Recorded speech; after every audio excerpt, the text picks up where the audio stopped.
for the welfare of society and just government of men. We beseech thee to behold with thy abundant favor us thy servant whom thou hast been pleased to call to the performance of important trust in this land. Let thy blessing descend upon us here in this house assembled. Grant us that we may treat and consider all matters that shall come under our deliberation in so just and faithful a manner, to promote thy honor and glory, to advance the peace, prosperity, and welfare of this country and of those whose interests thou hast committed to our church. Amen.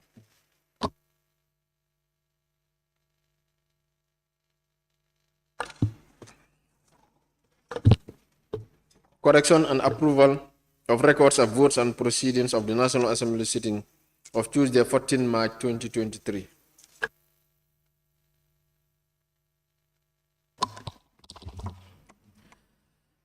Honorable members, the record of votes and proceedings of Tuesday, 14 March 2023 is before us for correction and approval.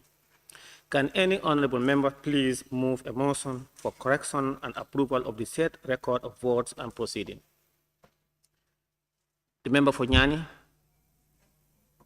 Thank you very much, Honorable Speaker. I rise to move a motion for the record of votes and proceedings of the National Assembly sitting of Tuesday, 14 March 2023 to be corrected and approved.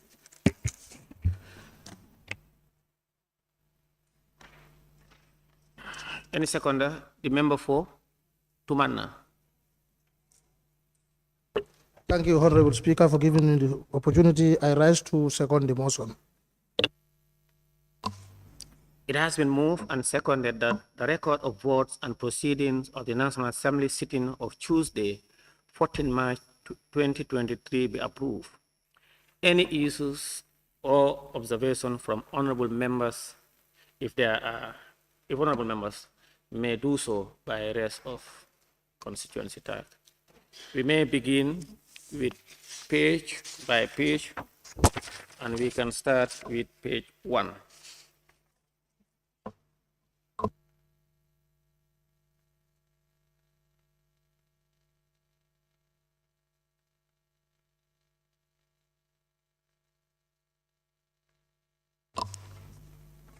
Any issue or issues on page 1?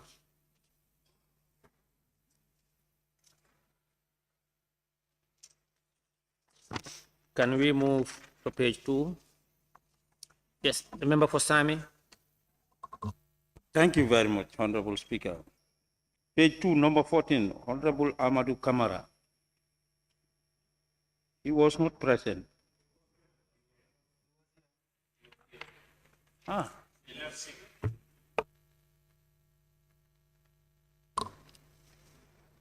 Any other issue on page 2?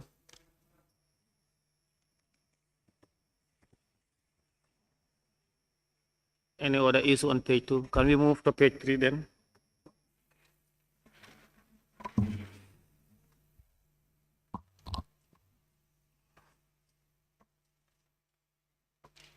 Page 3.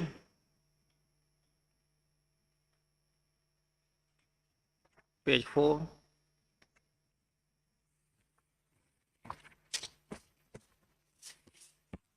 Any issue on page 4?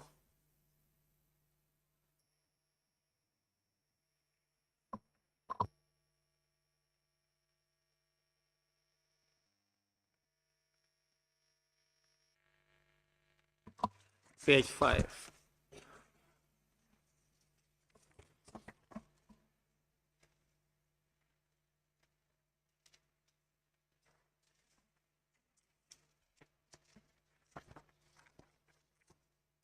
Member for Tumanna on page 5. Thank you very much. Questions put and agreed. Roman figure 2. Reports of the Standing Committee on Health, Disaster Review and Humanitarian Relief countrywide to health facilities 2022. It was read by Honorable Ablai Sise on behalf of the chairperson. I think it should be indicated that it was presented by Honorable Ablai Sise on behalf of the chairperson of the committee. Thank you. Can you are on Roman Figure number 2. 2. Immediately after that, you have the Honorable Speaker invited the Honorable Member for all Yundum Exactly. and member of the committee stepping in for the Honorable Chairperson. Okay. All right. All right. Thank you. Mike. Yes, the member for Fonyi Councillor. Let's check page 4. I want it to be corrected. Can you stand up, please? Sorry. Page 4. The following members participate in the debate. I want it to be page number 2. It's not Jiba, it's GB. Instead of GB. Yes, not Jiba Mbalo. Yes, please. Ma? Yes, number 2. So just remove the A for bravery purpose. Huh? You cannot take my surname, please. Thank you. Yes, on page 4, ensuing debate, the following members participated in the debate. Number 2, Honorable Jiba Mbalo. Instead of Jiba Mbalo, it should be Jibi Mbalo. There was another I saw, was it Sabasanjal? Yeah. Now we on page, which page? Sabasanjal? Yeah, please. You have. It was the same issue, Honorable Speaker. Thank you. Any other issue on page 5? That does it for the record. Page 6. Page 6, yes, member for Councillor. Yeah, the same. At page 6 also, number 10.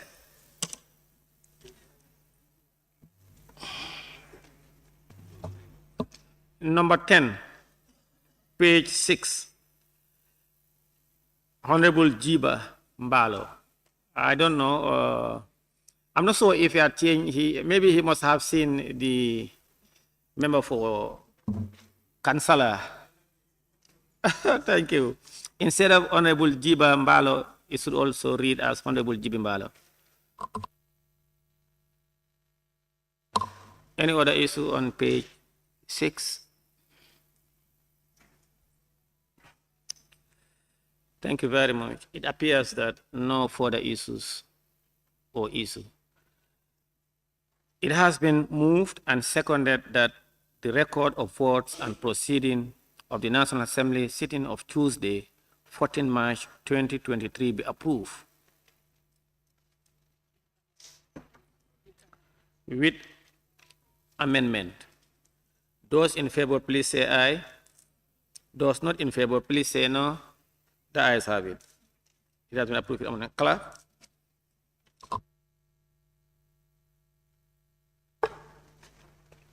Questions for oral answer.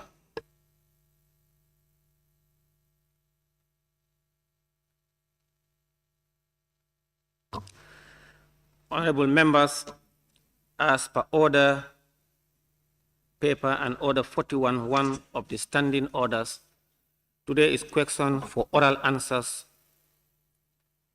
Furthermore, as a reminder, order 43 of the standing orders limited supplementary questions to 7 in total, 2 from the honorable member asking the question and 5 among other members. Therefore, the following honorable ministers are scheduled today to appear before the Assembly to answer to questions posed by honorable members regarding their portfolio responsibilities. The Honorable Minister for Agriculture, Honorable Minister for Trade, Industry, Regional Integration and Employment, Honorable Minister for Higher Education, Research, Science and Technology, and Honorable Minister for Petroleum and Energy. In accordance with Standing Order 14.3, that is to vary the order of business to start with, I hereby vary the order paper by starting with the Honorable Minister for Higher Education, Research, Science and Technology.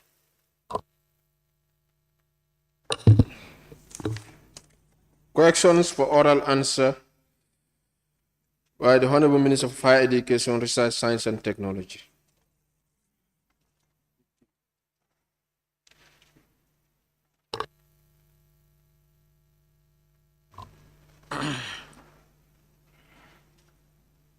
Thank you.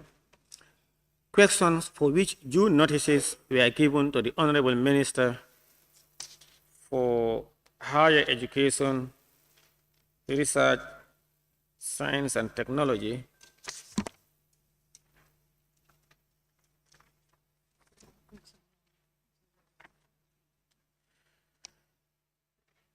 Question number 105/2023 by the member for Talinding Kujang. Thank you very much, Honorable Speaker. Honorable Speaker, according to the 2022 Consolidated Auditor Report on Government COVID-19 response, a total of $1,134,420 was received by the Gambia Embassy in Algeria in respect of relief package for Gambian students in Algeria. However, the report indicated that there is no evidence of payments of COVID-19 relief packages to students in Algeria. Also, an amount of $1,380,186 was discovered as unused funds amongst Gambian embassies in Beijing, Addis Ababa, Madrid, Abu Dhabi. Could the Honorable Minister inform this Assembly as to why this was the case and what steps his ministry took to ensure that all unused COVID funds are returned to the government coffers?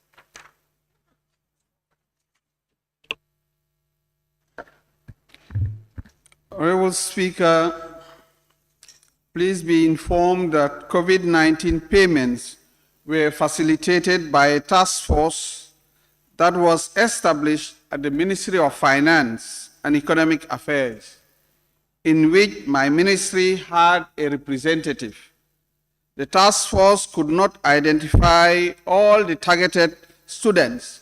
Therefore, the Ministry of Foreign Affairs was tasked to work with the embassies and missions to identify these students in their jurisdictions. The student lists were generated from the embassies and missions, and this was what was used to pay. After payment, the Director of Internal Audit went to these embassies and missions to verify these payments. And after the verification, the internal audit raised issues to which the ministry provided some management response as indicated above. We are of the view that the respective embassies and missions should balance their books and refund any unpaid balance to the consolidated fund through the Ministries of Finance and Economic Affairs and Foreign Affairs and Gambians abroad. On 30th September 2020, $1,134,420 was remitted Gambian Embassy in Algeria with a payment advice, Gambia government COVID-19 support to Gambian students in Egypt. Later, the embassy in Algeria reported to have sent an email on 30th September 2020 informing the Accountant General's Department that the embassy did not cover Egypt and that the funds must have been sent in error. The Ministry of Higher Education, Research, Science and Technology did not receive this information, so we were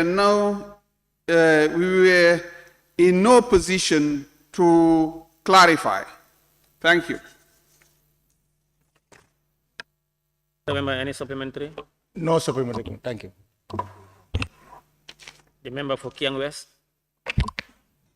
Honorable Speaker, could the Honorable Minister inform this August Assembly what constrain the task force to be unable to identify all the beneficiaries of this fund? Honorable Speaker, when the issue started, the objective was to take care of only the students that are supported by the ministry. That's higher education. But later it was extended to all students studying abroad. And the Ministry of Higher Education could not identify those people because they are not under our purview. So it was coordinated at the Ministry of Finance, and therefore the different embassies in different countries were tasked now to identify those students from those countries. And that's what was sent, and that was the list that was used. Thank you. Member for Opanyomi. Thank you very much, Honorable Speaker, for giving me the opportunity.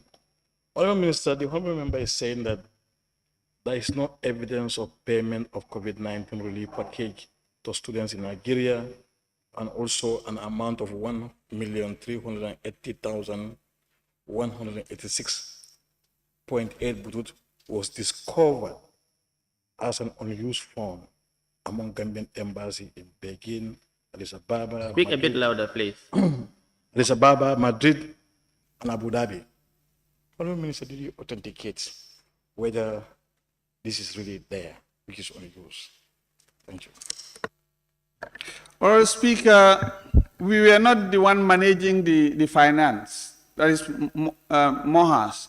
This was done at Ministry of Finance. And then also it was executed by the different embassies. And the list they provided, payment was done against that. So our advice is the different embassies who receive those funds to pay those students if, as identified by the internal audit. So if there were some funds left, it should be sent back to Accountant General and Ministry of Finance. That's our advice. The member for Banjul Central. Thank you, Honorable Speaker. Honorable Minister, my question is relative to his actually. So I'll just redirect it in a different domain. Then what steps is your ministry taking in making sure that a follow-up is made to ascertain where exactly these funds are? Yes, we've shared this response already with Finance and Foreign Affairs. And the conclusion, our response is clearly indicating for Finance and Foreign Affairs to work together and ensure that the balance is sent to the consolidated fund. That's our advice. But we cannot go into details because we did not manage the funds. Thank you. The member for Tumanna. Thank you very much. Honorable Minister, did you know that whether there is any plan collectively, because this issue involves ministries, whether there are plans collectively that the government plans to do to remedy the whole situation? Thank you. Yes, because these are public funds. Therefore, we'll have to get to the bottom of the whole issue. Yes. Member for Fonyi Councillor. Yes, Minister, I want to get this clear. As per the unidentification of the students in other jurisdiction, what is your link within your ministry, higher education and foreign affairs, in terms of trying to globalize the entire students in various countries outside? Yes, Honorable Speaker, this issue was originally, as I said... Honorable Speaker, point of order. I think the honorable member is bringing new elements. So it's all related to the parent question. Hello? Hello? Honorable Speaker, I'm quoting from supplement 43, supplementary question. Honorable member is asking a question which is not related to parent question. Can you please Honorable member for Fonyi Councillor, sorry about that. Can you repeat your question, please? Thank you very much. What I've said here Just is, repeat the exact. there are difficulties in identifying students in abroad that are linked to the identifiable of payments. What I'm saying, what is the link of his ministry and that of foreign affairs of all Gambian students outside to be able to remedy those issues? Thank you. Can you put off your mic, please? Yes, this one specifically deals with Algeria, and you talking about the entire Gambian students outside. No, Honorable Speaker. Please allow me to rule, please. Allow me to rule, please. The member for Lower Salem, member for Opanyomi, please allow me to rule. Please. Your question seems to be a substantive question, asking the number of or how they do to identify the entire Gambian student abroad, while this one deals with Algeria. Therefore, I rule out your question. Thank you. Yes, Speaker. Point of observation, Speaker. Observation, please. Observation. Thank you. Thank you, Honorable Member for Fonyi Councillor. Observation, Speaker. Observation, please. Thank you, Honorable Member, please. Thank you, Honorable Minister. Speaker, observation. No, this one, we want to clarify a few things. Please, please, please, Member for Kiang West, please, I apologize and I appeal. Please. Honorable Minister, thank you very much.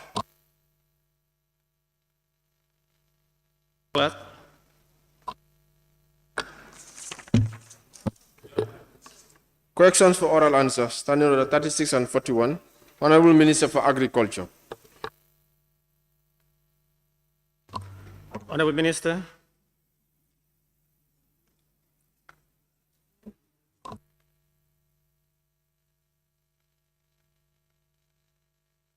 Question number 086 of 2023 by the member for Fonyi Bintang Karanai.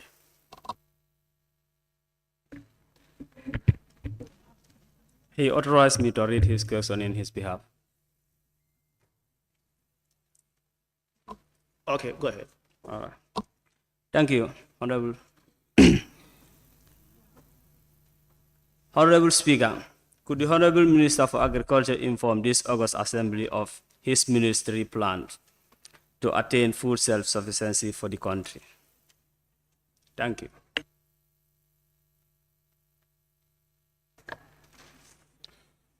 Thank you very much, Mr. Honorable Speaker. Thank you very much, Honorable for Fonyi Bondali, representing Fonyi Bintang Karanai.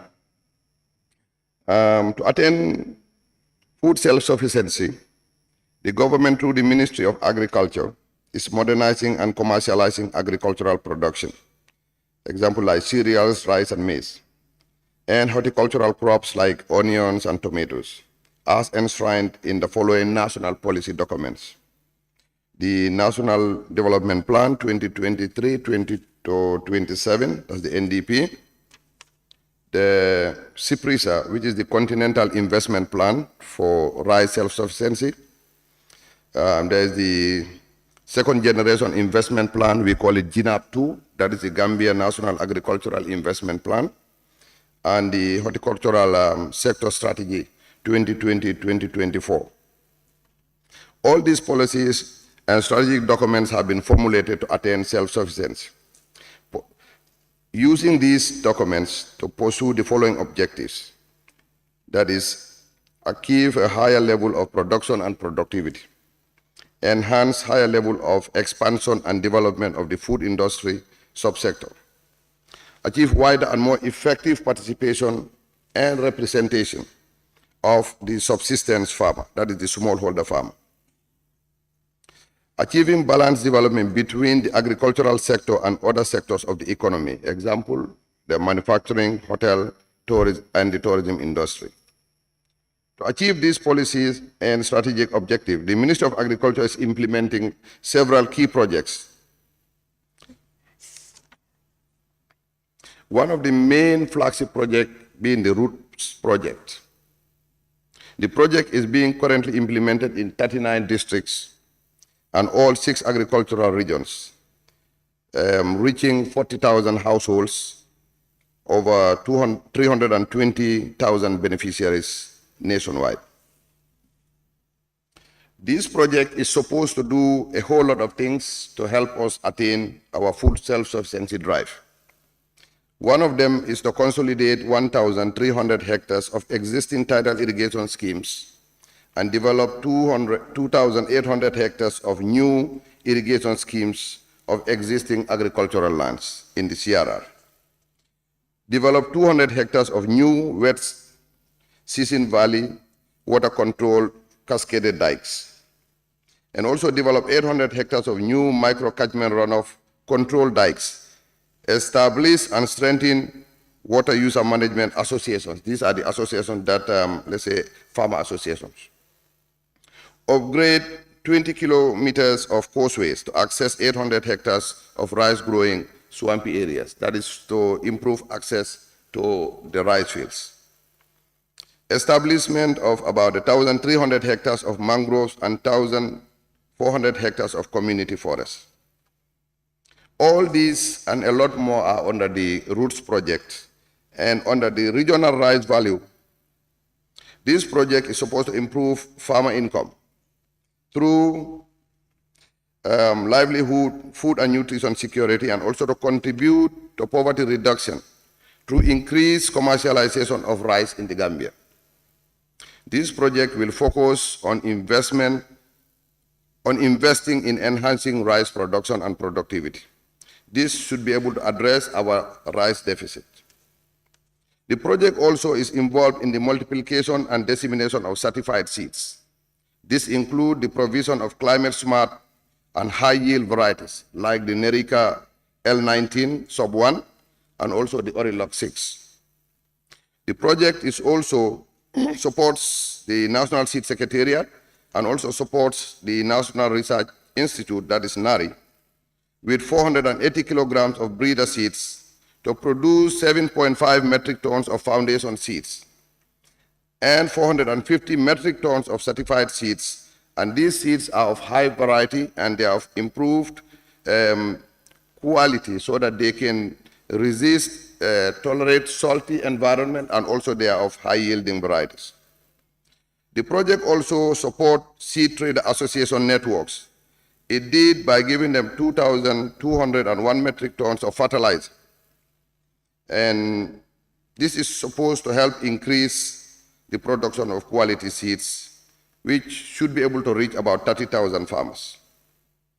On the agribusiness, market and capacity development, support including the value addition through private sector agro processing and packaging is very, very imperative to understand that agribusiness is the component that is going to help us move from not only from production, but improve our market value, because currently producers are focused on what we eat, but the goal is what we eat and what we sell.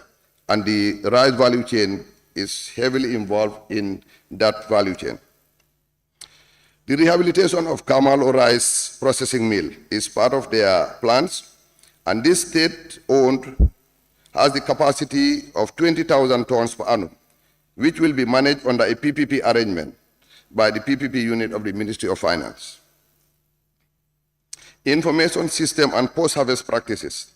The post-harvest services will include promotion of rice threshers to reduce drudgery of women and youth using these platform services.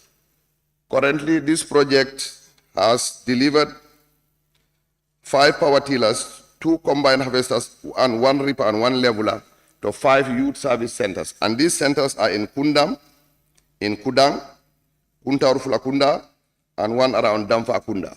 And these centers are supposed to provide plowing services to the communities to expand and make it possible for us to be food self-sufficient. The project also is supporting farmers, the rice value chain development project, that is the regional rice value. It is involved in providing, actually of recent, this is as recent as last week, the provision of about 10 tractors, also provision of 42 power tillers and accessories. Out of these 42, 30 were distributed last week, 4 were given in Tumanna, 3 to Sandu, 4 were given to Pacha, 9 were distributed in Nyani, 4 in Same, 3 in Jimara, and 3 in Wuli East. This was done last week in Sapo.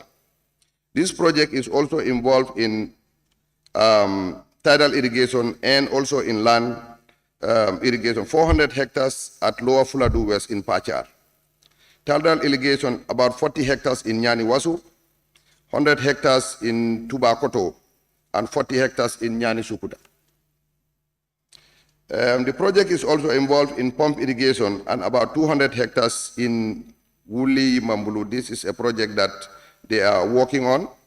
And also in Limambulu Yamadu, there should also be a development of 200 hectares in Sutukoba and 150 in Tumana, in Pundam Tumana. There are many other schemes that probably are listed below here. All these are under the regional value chain to improve land development and also expand our possibility of rice production, all geared towards getting us to the dream of being rice self-sufficient.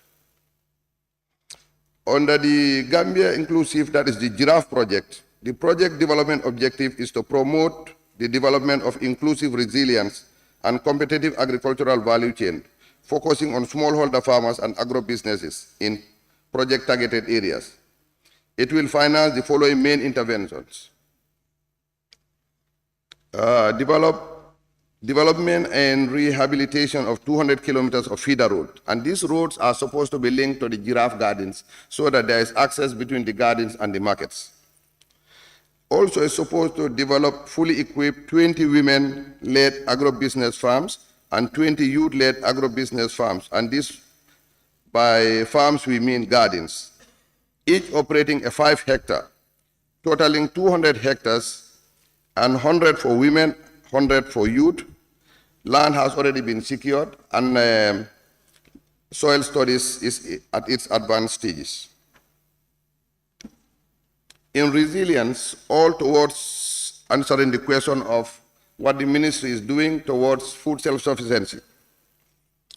10 community cereal banks constructed and stuffed with food items, that is maize, 1.1 metric tons, peanut, 5.4 metric tons, and millet, 22 metric tons, and beans, about 0.3 metric tons. In a quest to be self-sufficient in food, we first need to be seed secure. Point of order, Honorable Speaker. There's point of order from the nominated member Paduke Jawara. Can we hear your point of order? I'm rising on order 43, supplementary question. The time taken to ask a supplementary question shall not be no longer than 1 minute, and an answer to a supplementary question shall no longer than 2 minutes. So I think though the minister is raising very important points, but if he exceeded the time, the members are going to raise point of order. So on that note, I'm appealing for him to sort in his intervention. Thank you. Nominated member Faduke Jawara, you are out of order. This is not supplementary. He's not answering a supplementary question. Honorable Minister, you may proceed. Thank you, Honorable Speaker. In the quest to be self-sufficient in food, we first need to be seed secure. Against this background, the National Seed Secretariat has signed a contract with Maru Farms through the support of the Rice Value Chain Project to produce certified seeds of Orilog 6 and Nerica 19, L19, sub 1. That has been promoted by this project. A total of 830 metric tons of certified seeds of these varieties were produced and distributed by the project in consultation with the Department of Agriculture in all the agricultural regions. The National Seed Secretariat as of last week has benefited from the regional rice value chain, a rehabilitated facility of 50 metric tons capacity for certified seeds. They have also benefited from seeders they've benefited from tracers. All this is to buttress the fact that we can never be rice self-secure if we are not seed secure, because we need quality seeds to get us there. So in summary, these are the things that the ministry is doing to move the Gambia to be rice self-sufficient, this and many other things. Thank you very much. Thank you. Honorable Speaker. Honorable Speaker. No, thank you. I don't have any supplement. No, come again? Yes, I wanted to be. I want to be guided. Huh? Oh. No. On your ruling, I want to be guided because you said the minister is not answering a supplementary question. What is he answering? Substance. Okay, that's okay. Yes. Then I withdraw, Honorable Speaker. Okay. Thank you, Honorable. Thank you, Honorable. Huh? Lower Salon.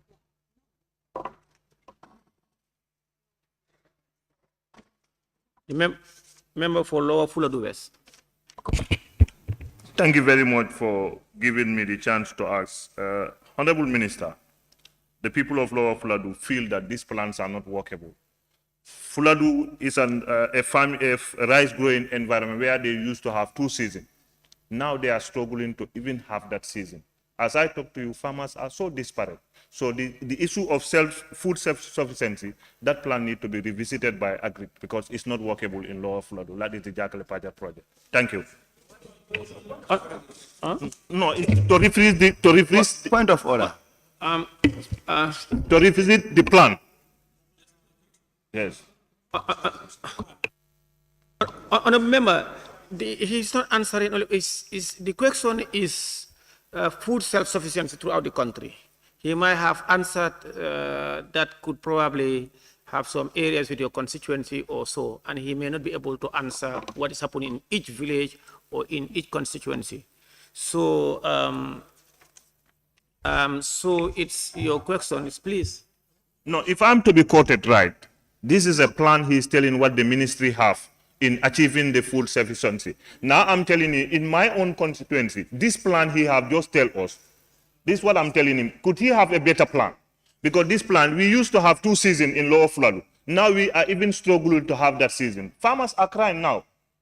So I'm telling him to revisit the plan.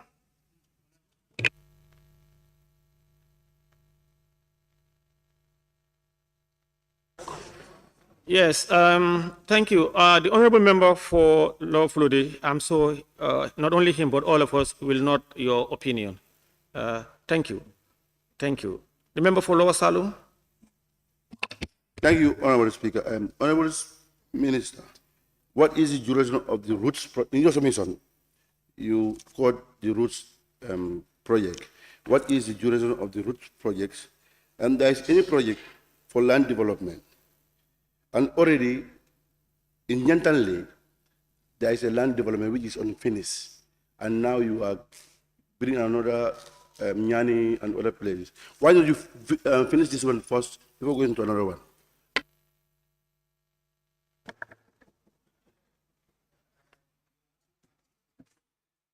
Thank you very much, Honorable Speaker. And thank you, Honorable Follower Salum. Yes, I don't agree that the land development in Nyantangle, I am not sure if you are up to date with what is happening at Nyantangle. I think as we speak, there is transplanting going on, and they will be producing in this dry season in Nyantangle. So yes, there are other areas that has land development issues. But I think I have said this in my last appearance.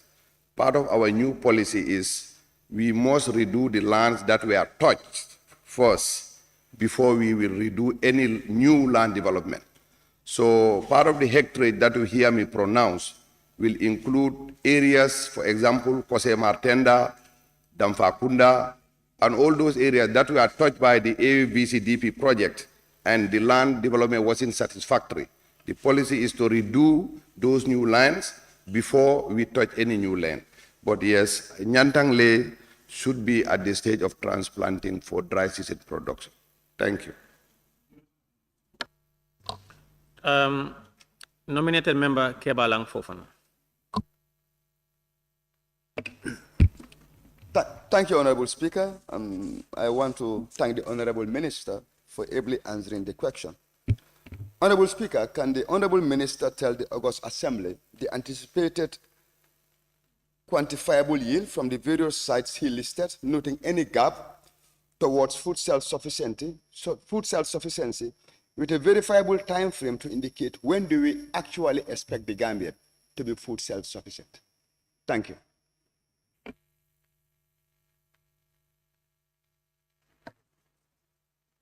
Thank you very much, Honorable Speaker.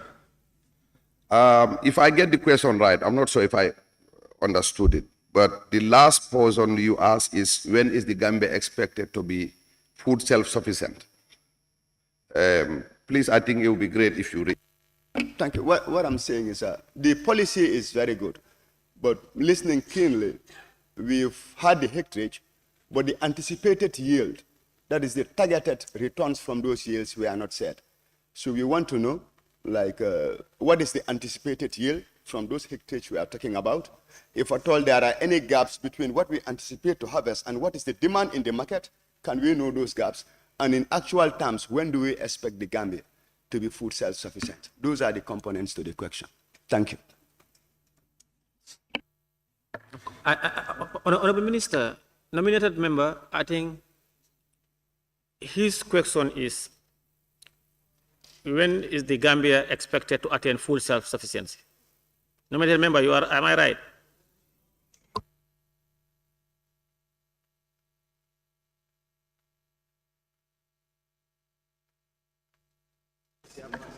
Thank you very much, Honorable Speaker. Thank you, Honorable nominated member. I think the question is first, what is the anticipated output from these plants? The output depends largely on how climate will treat us, two, also on the seed variety and quality that is used, of course, giving all inputs equal. The seed that we are introducing now, like I said, has the capacity to produce up to 7 tons per hectare. 2022-2023, the Gambia produced about 56,000 tons of rice, and our target is 200,000 tons. That is the target because that is the amount that this country is consuming, 100%. So that brought us to just little over 20% currently where we are, from about 16-17% 2 years ago. Nonetheless, the target is to produce 200,000 tons. And if all factors are equal, 15,000 hectares should be able to provide 7 tons per hectare, will be able to get us there. But if all things are equal, I think 2025, 2026, Gambia should be able to be rice self-sufficient. That is different from being food self-sufficient. Thank you.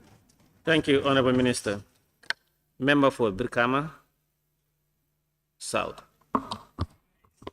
Thank you, Honorable Speaker. Honorable Minister, thank you for that explicit response. But going through the response, I'm not very much comfortable. Don't you think the issue of PPP, targeting youths in the commercial production, will give us the opportunity to have self-food sufficiency, not in a form of projects? And secondly, do you think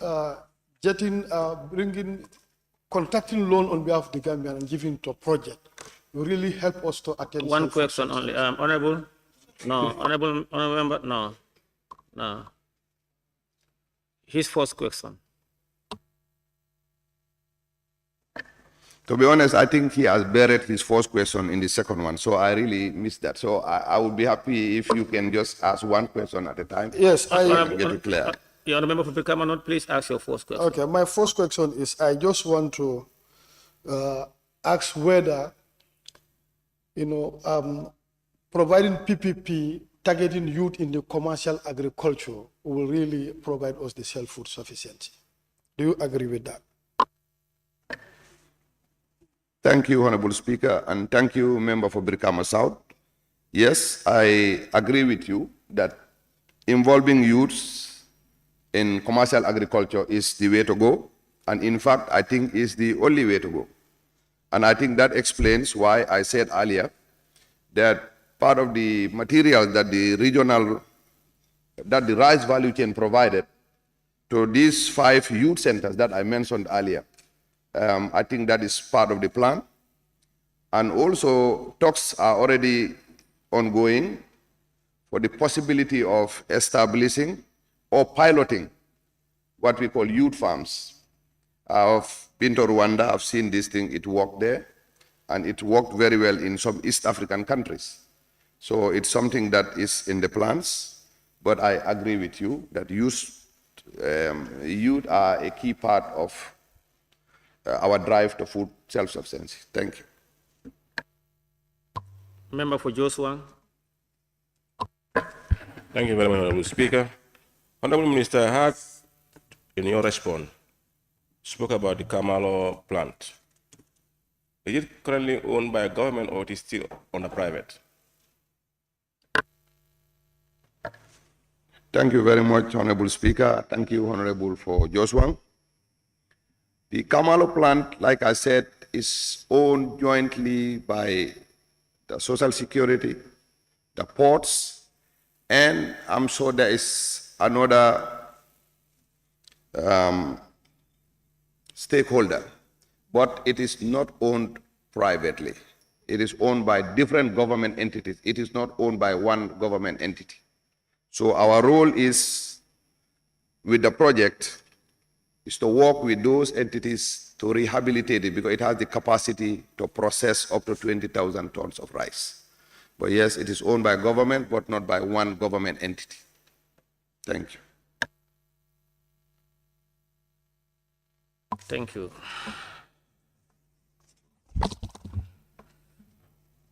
Question number 087 of 2023.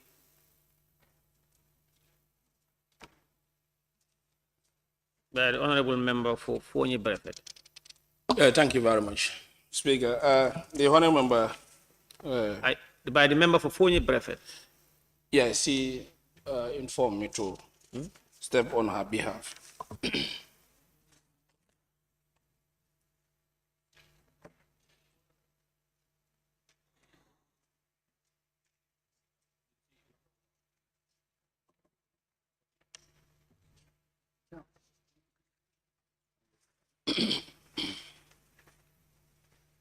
Yes. Honorable Member for Fonyi Councillor, go ahead, please. Thank you very much. Honorable Speaker, the Ministry of Agriculture used to have both permanent secretaries for 1 and 2.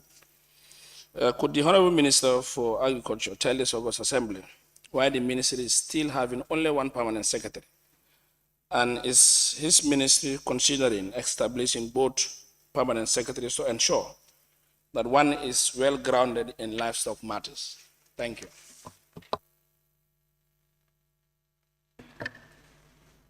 Thank you very much, Honorable Speaker, and thank you, Honorable Member for Fonyi Councillor. Honorable Speaker, may I inform the Honorable Member for Fonyi Berefet that this question should be and can be redirected to the Secretary General and Head of the Civil Service as the ministry responsible for personnel affairs. The Ministry of Agriculture does not recruit or post permanent secretaries. Thank you. Thank you. Question number 088, 2023. Thank you very much. The Honorable Speaker, could the Minister of Agriculture inform this August Assembly when would the ministry provide boreholes for the village gardens of Jajil and Block in Fonyi Berefet constituency? Thank you very much, Honorable Speaker, and thank you, Honorable from Fonyi Councillor. Honorable Speaker, may I inform the Honorable Member for Fonyi Berefet that the two communities, that is Jajil and Bulok, have applied for the matching grant through the Regional Agricultural Office of Giraffe and Roots Project.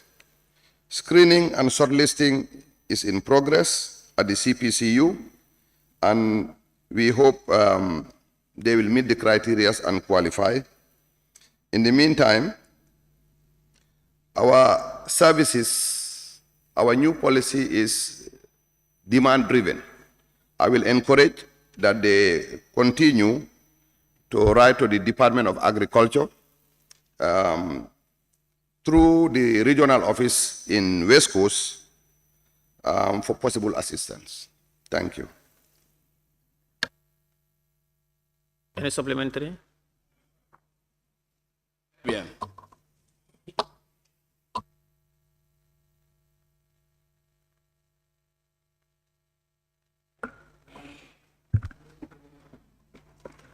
Thank you very much, Honorable Speaker. Honorable Speaker, could the Honorable Minister for Agriculture tell this August Assembly of his ministry's plan, if any, to help the women's gardeners in my constituency, that is Banjulinding, Yundum, Busumbala, Lamen, Mandinaring, Kubariko, and Makumbaya, Babylon, respectively. Honorable Minister. Thank you very much, Honorable Speaker, and thank you, Honorable, for Busumbala. Honorable Speaker, please allow me to inform my honorable member for Busumbala constituency that the recently closed GCAF project has supported Mandinari village with a 5-hectare state-of-the-art vegetable garden.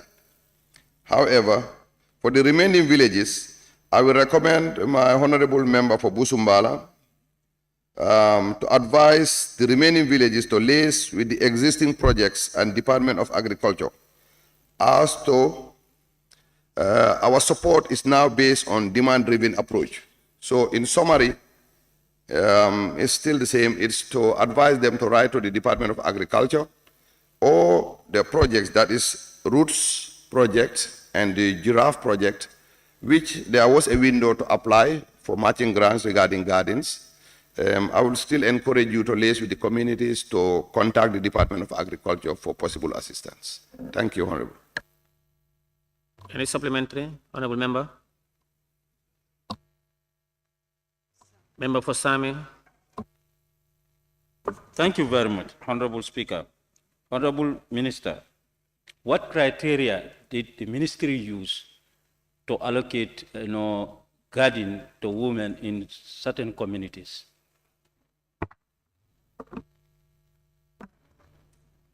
In certain communities, he mentioned.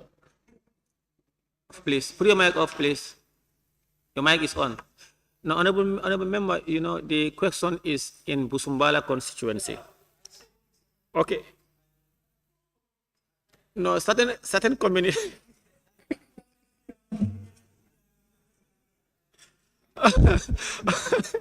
No. Please, no. I'm not going to reframe it because there are certain communities that he mentioned. Honorable member, please, thank you. Sit down. Your question is ruled out. Honorable, please, let's proceed, please, Honorable. The member for Joshua. Thank you very much, Honorable Speaker. Honorable Minister, looking at the garden in Banjul, there is a vast land that's already available there. What are your plans to make it into good use?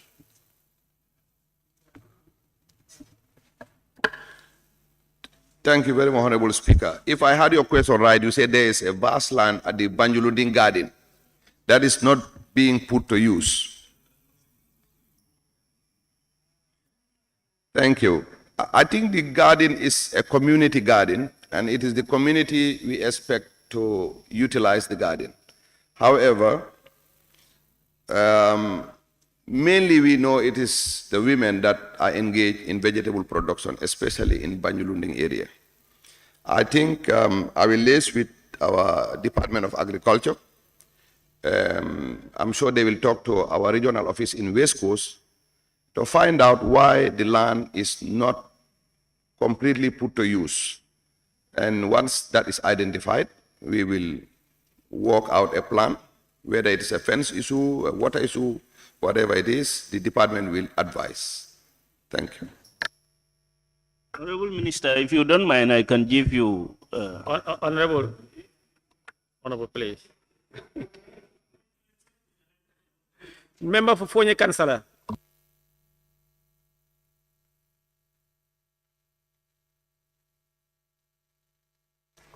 Thank you.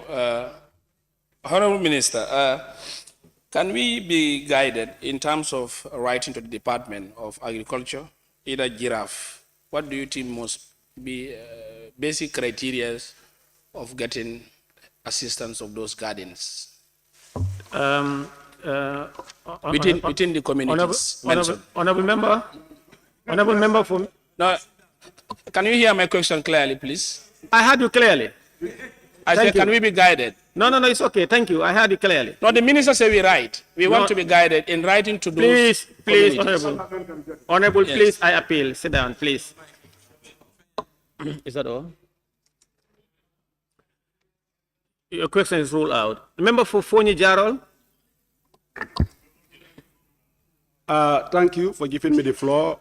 Honorable Minister, are you aware that part of the land of Lamen Sanchaba Women Garden is being sold or been taken away?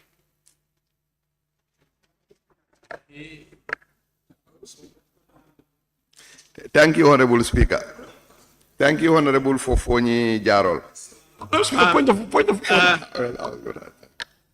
Yes. Yes, Honorable Speaker, point of order 43.4. The honorable member is asking a question which is not related to the parent question. It's not. It's not. So you have to listen to questions.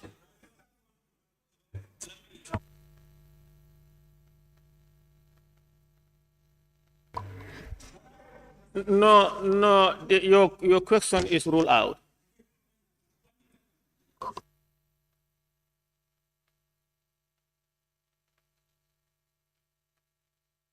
You know, that question is not part of the substantive question. Please, thank you.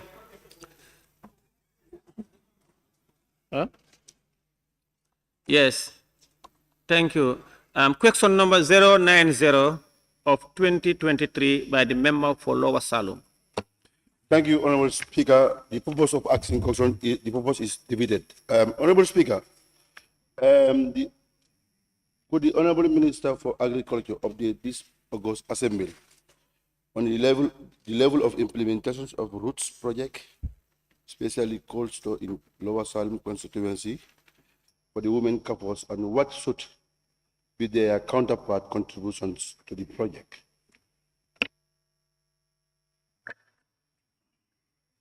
Thank you very much, Honorable Speaker. Thank you, Honorable for Lower Salem.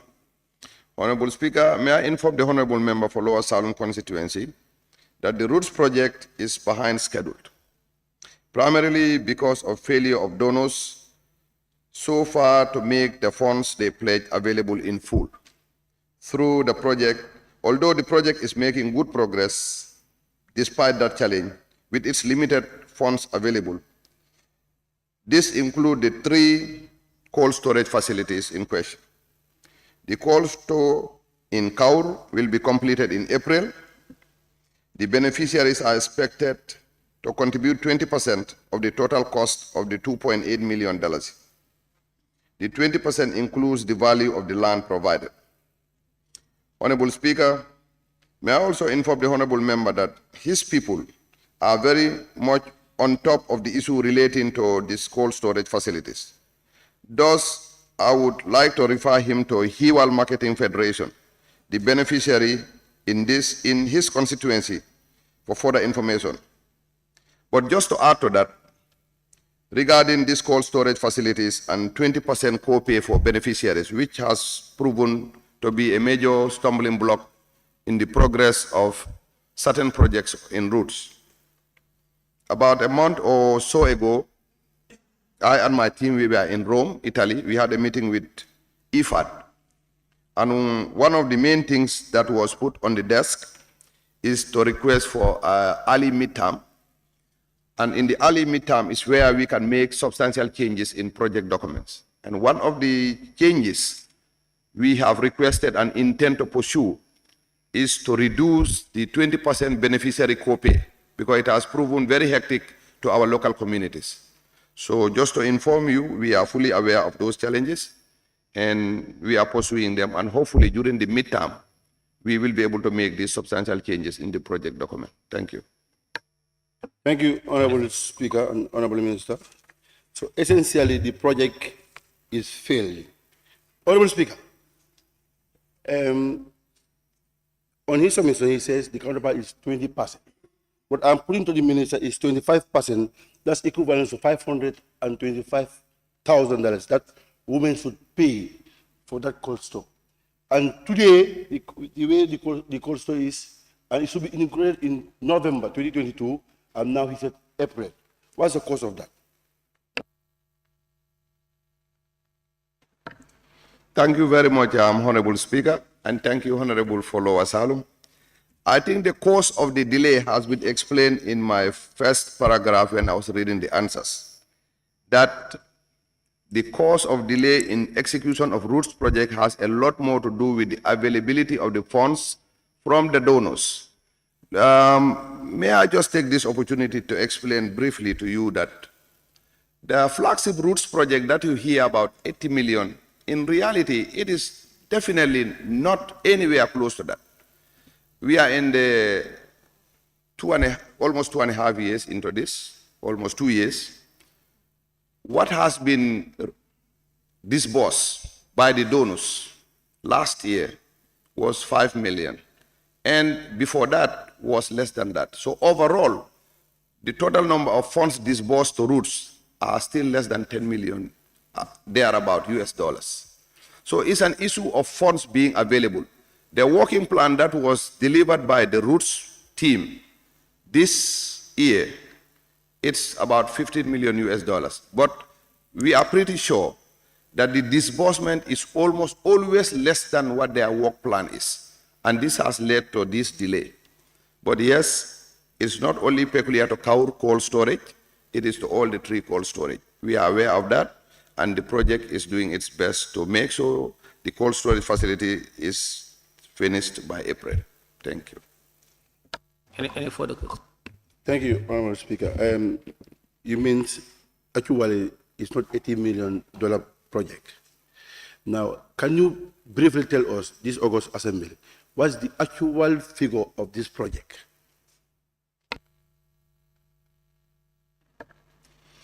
Thank you.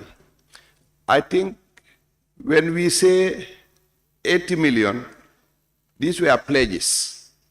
So since you are asking for specific for this August gathering, I would humbly request that this be done by writing to be submitted to this August gathering, because to give you specific numbers, I would rather do that in consultation with my team and the project management.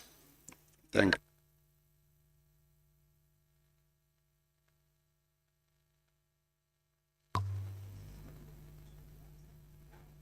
Member for Kiang West.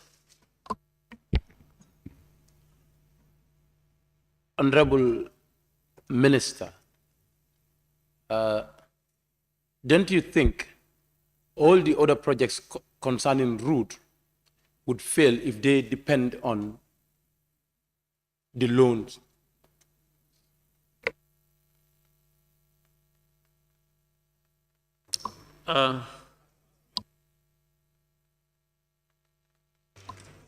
Honorable Minister. Thank you. I don't think he asked a question. I think he wanted to make a statement. I think I've heard his statement.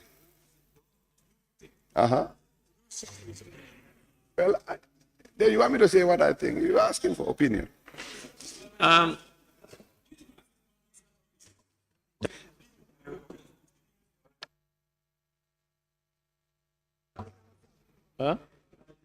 Hmm?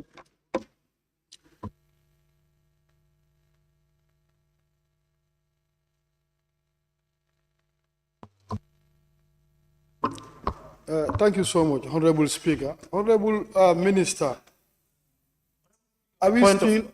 Honorable Speaker, you have not informed me about my question, whether you've ruled it out or the minister wouldn't answer that.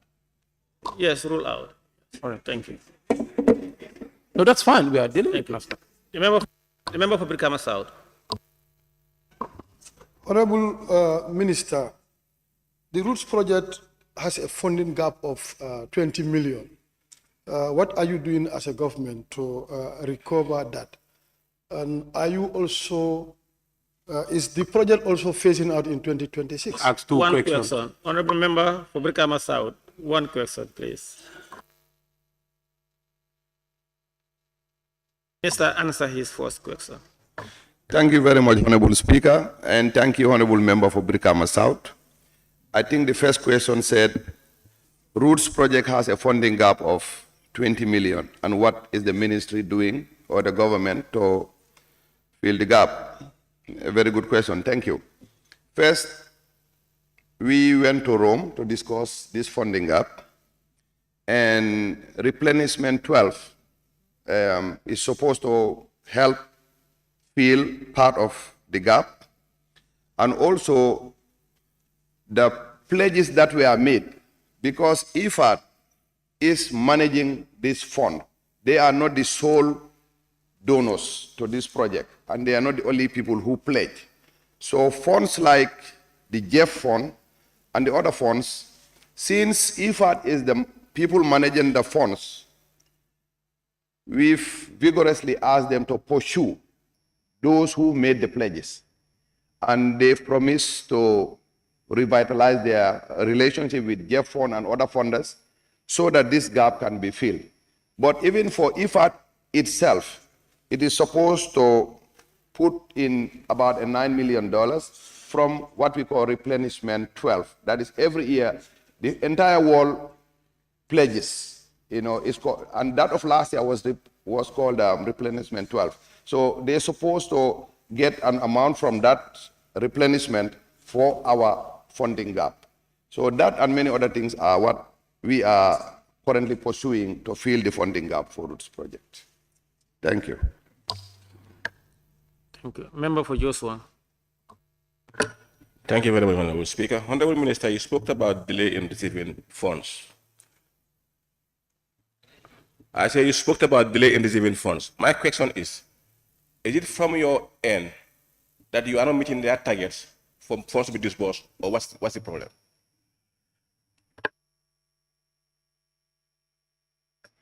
Thank you very much, Honorable Speaker, and thank you, Honorable for Joshua. Most projects, if you understand, activities are not single donor funded. Let's say if you say land development and it's funded by IFAD, funded by Jeff, funded by another donor. So it's multi-donor funding and activity. And if one donor's funds are available, but donor B's funds are not available, that means there is a delay in executing that project. So overall, it is not from the project team in the Gambia. Funding delay is mainly from the donor.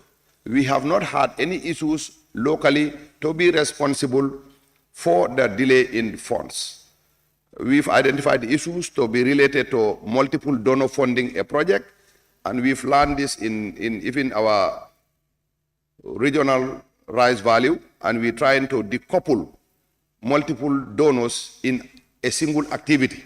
That way, you do what you can do so that we get going, and when B is ready, we can also do what B can do.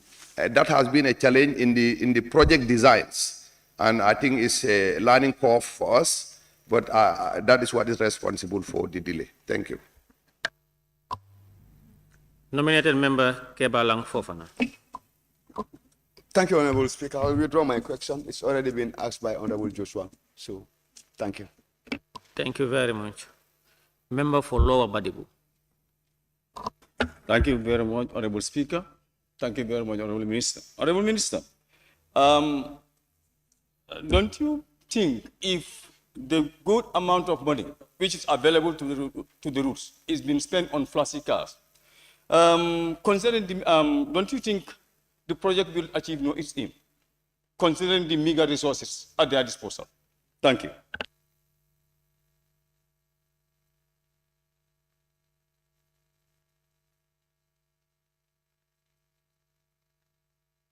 I put the Minister. Thank you very much, Honorable Speaker. Thank you, Honorable, for Lower Badibu. When you say don't, I think the meager resources that they have, if used properly, will be able to get us to our target. I think the resources are being used properly. It's not like I think. In fact, I'm very sure they are being used properly.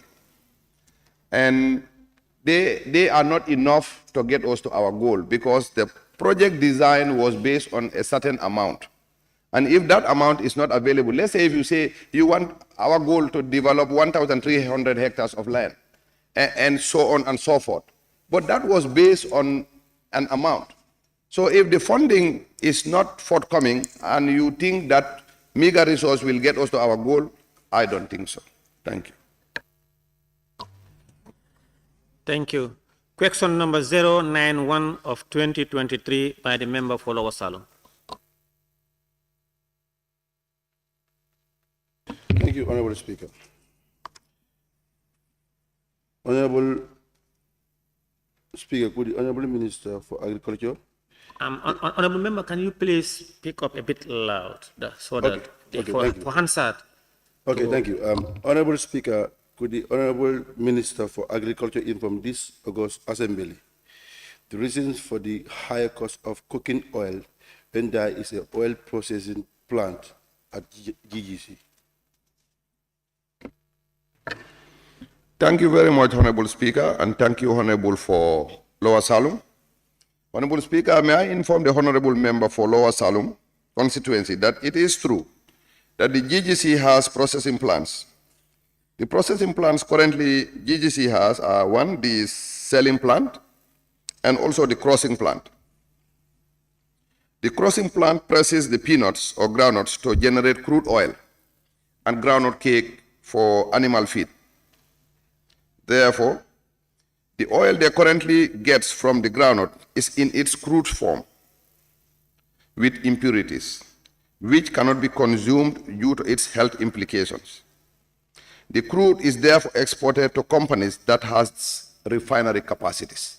And when I say this, I want people to get this right. When we say impurities, it's just once it is pressed, it is not in its pure form, it cannot be consumed directly, it needs refinery. So the GGC does not have refinery capacity. But Mr. Speaker, the DGC has done a feasibility study to look at refinery possibilities in the Gambia. And the bill totaled 16 million to be able to do refinery and packaging line. The GGC is still looking for financing for this project, and we hope the National Assembly can help advocate for this to be a reality, as it will significantly reduce the cost of cooking oil in the country and improve our lives through consumption of healthy and edible oil. But just to add to that, GGC, knowing its mandate, was involved in the importation of cooking oil. And through their effort, a 20-liter cooking oil was reduced from 2,200 to 1,710. And that was thanks to the 137 containers of cooking oil that they imported in this country. And they intend to stay in that business, to make a dent in the pricing in the country until at such a time when we can refine our peanut to purity. Thank you. Honorable Minister, for record purpose, you indicated an amount of $16 million or what? Mike. 16 million US dollars will be required to build the refinery, to do oil refinery in the country. Thank you. Any supplementary? Yes, thank you, Honorable Minister. Honorable Minister, what's the essential? What is the mandate of the geese now buying our peanuts? And at the end of the buying the peanuts, what do they do for that peanuts now? Thank you very much, Honorable Speaker, and thank you, Honorable. I think if I had your question right, you say now, what is the purpose of GGC buying our groundnuts? One, they press it and get the crude oil, which, if exported, earns this country foreign currency that we need. That's one.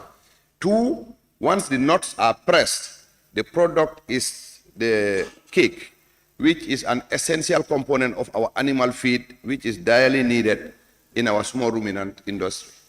Thank you. Thank you, Honorable Minister. I telling you this. Yes. Still, the peanuts are exported to China because there is a company that buys this peanut through GGC to export to China. I'm telling you this.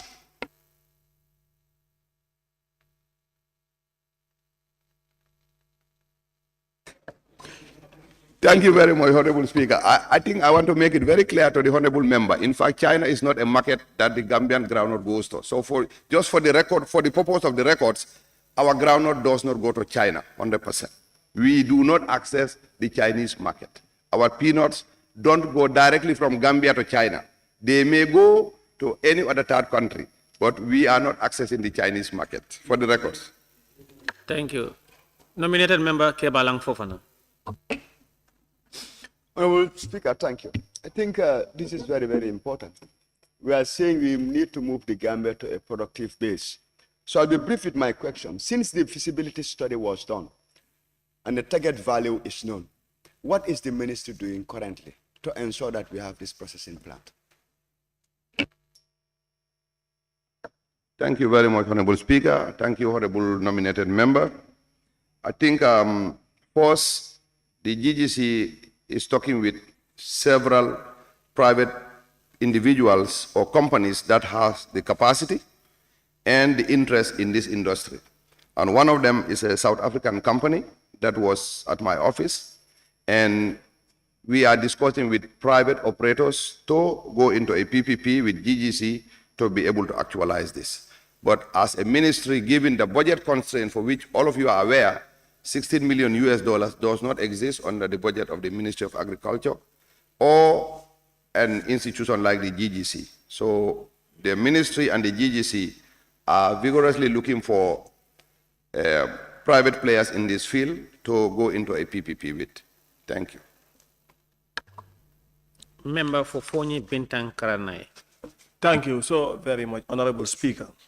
As the common saying goes, Africa produces what it eats and eats what it does not produce. Why are we not selling this oil in our country here, the Gambia, but we choose to export this oil?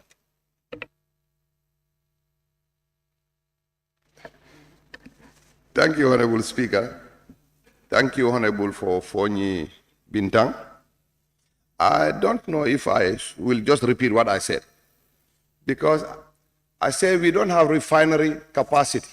We cannot refine the crude oil to its state that you and I can consume. So the state at GGC now is to press the nuts and get the oil in its crude form. So it has to send it to a refinery to be refined to a state that we can consume.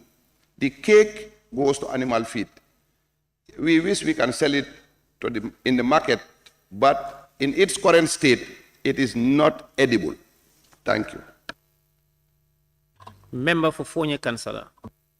Thank you, the Minister. The amount for the refinery is known, about 60 million, as you've said.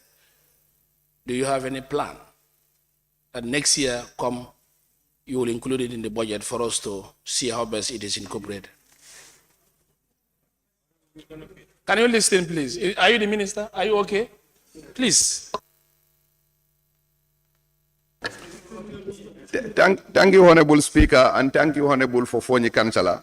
I think for me, this is a welcome news that the Honorable Member is inviting the ministry to put it in the budget and leave it to the National Assembly to carry. So, yes, I will take your challenge, and I will encourage our technocrats to put it in the budget, and hopefully it will get approved and we don't need a PPP. Thank you very much. Member for Josuang. Thank you very much, Honorable Minister. Honorable Speaker. Honorable Minister, are you aware that the animal feed that you get from the GCCI camp, 90% of most of it is exported to Senegal and is sold to the Gambia again?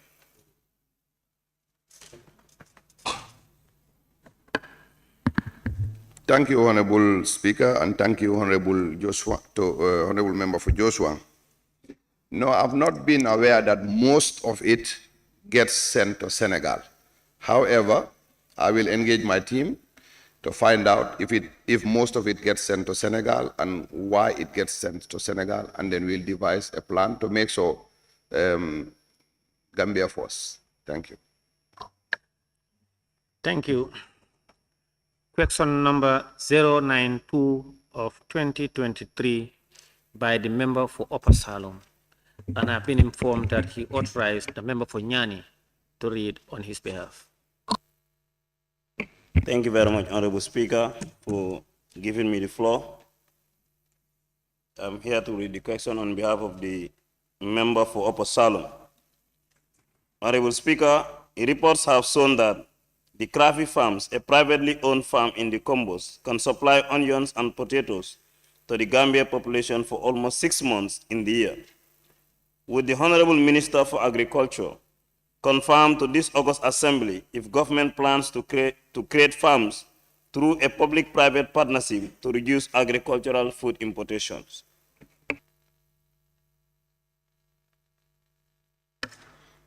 Thank you very much, Honorable Speaker, and thank you, Honorable Member for Nyani. Honorable Speaker, may I inform the Honorable Member for Upper Salom that the Ministry believes that the private sector should take a major part in our drive to food self-sufficiency and work with other government institutions to promote private investment in the agricultural sector. We are currently in a PPP with Maru Farms, and this farm provides plowing services and post-harvest operations to farmers in the CRR and, in fact, up to the URR.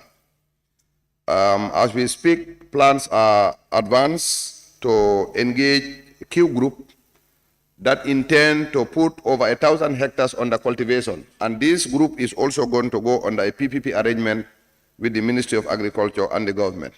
So yes, our doors are open for PPP arrangement, especially in agriculture. And these few ones I mentioned are already active. That's like Maru Farms. And there are a few that are in the pipeline. But yes, that is the plan so far, to encourage the involvement of the private sector, because their participation is not only key, but it's absolutely necessary, because where countries have attained full self-sufficiency, the private sector was in the forefront. Thank you. Any supplementary? No supplementary question. Member for Fonyi Pintankrana. Honorable Minister, do you have any plan to subvent the private farmers, especially those that want to involve into such productions in large scales? Honorable, can you repeat your question again? Honorable Minister, do you have any plans to subvent them financially? The private farmers, I mean. Thank you very much, Honorable Speaker. Thank you, Honorable Member for Fonyi Councillor. Fonyi Bintang. I think when you say private farmers, you are almost talking about every farmer in this country is a private farmer. So I don't think it's feasible to subvent every farmer in this country, one, because the budget would not exist for us to subvent all the private farmers. That is almost every farmer in the Gambia. So the budget would not allow us to be able to do that. However, if you meant to say major farmers, let's say the PPPs, the Maru farms, the SMCs, those kind of farms, we are already giving them some assistance. That is, like I said, Maru Farms currently has 20 tractors that we are given by the government of the Gambia. And they are operating these tractors, providing plowing farms services to thousands of farmers in the CRR and the URR at a cost that is minimal compared to the private owners of tractors. Some of our projects, for example, the rice value chain, distributed free fertilizer and also has done a whole lot of training for most of the operators in these major farming centers. Let's say, for example, Maru farms. So if you meant to say those kind of farms, we do have an arrangement with them and we give them assistance. Thank you, Minister. Yes, thank you. Member for Joshua. Thank you very much, Honorable Speaker. Honorable Minister, I think we can only attain this, or we cannot attain this in action of the availability of lands. What are your plans on most of these agricultural lands are now changed to other uses? Honorable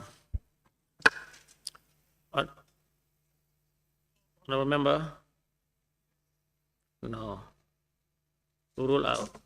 Why, Speaker? It's important because it's about land. Thank you. And agricultural lands are now changed to change of, most of them are now in change in use. Nominated Member Kebalang Fofana. Honorable Speaker, I would like to refer the Minister to the present question. Although what the Honorable Member for Upper Salem did was more or less an opinion, but I want confirmation from the Minister as to whether indeed he can confirm that Karafi Farms, a privately owned farm in Kumbus, can supply onions and potatoes to the Gambia for a period of 6 months. And if so, what protection is the Ministry providing to them as an incentive? Thank you. Thank you very much, Honorable Speaker. Thank you, Honorable Nominated Member. This question is best asked to the Ministry of Trade. They are the ones that keep figures of the number of onions that get imported in this country and also the amount of onions that the Karafi farm is producing.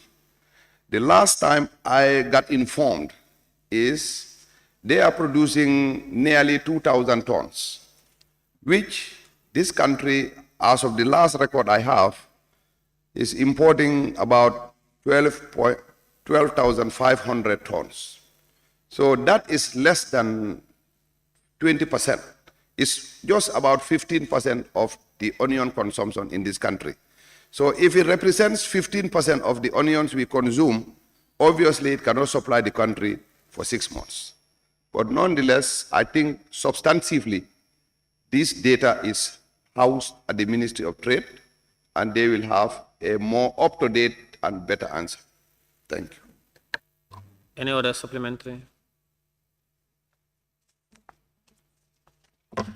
Thank you. Question number 093 of 2023 by the member for Nyamina Dankunku.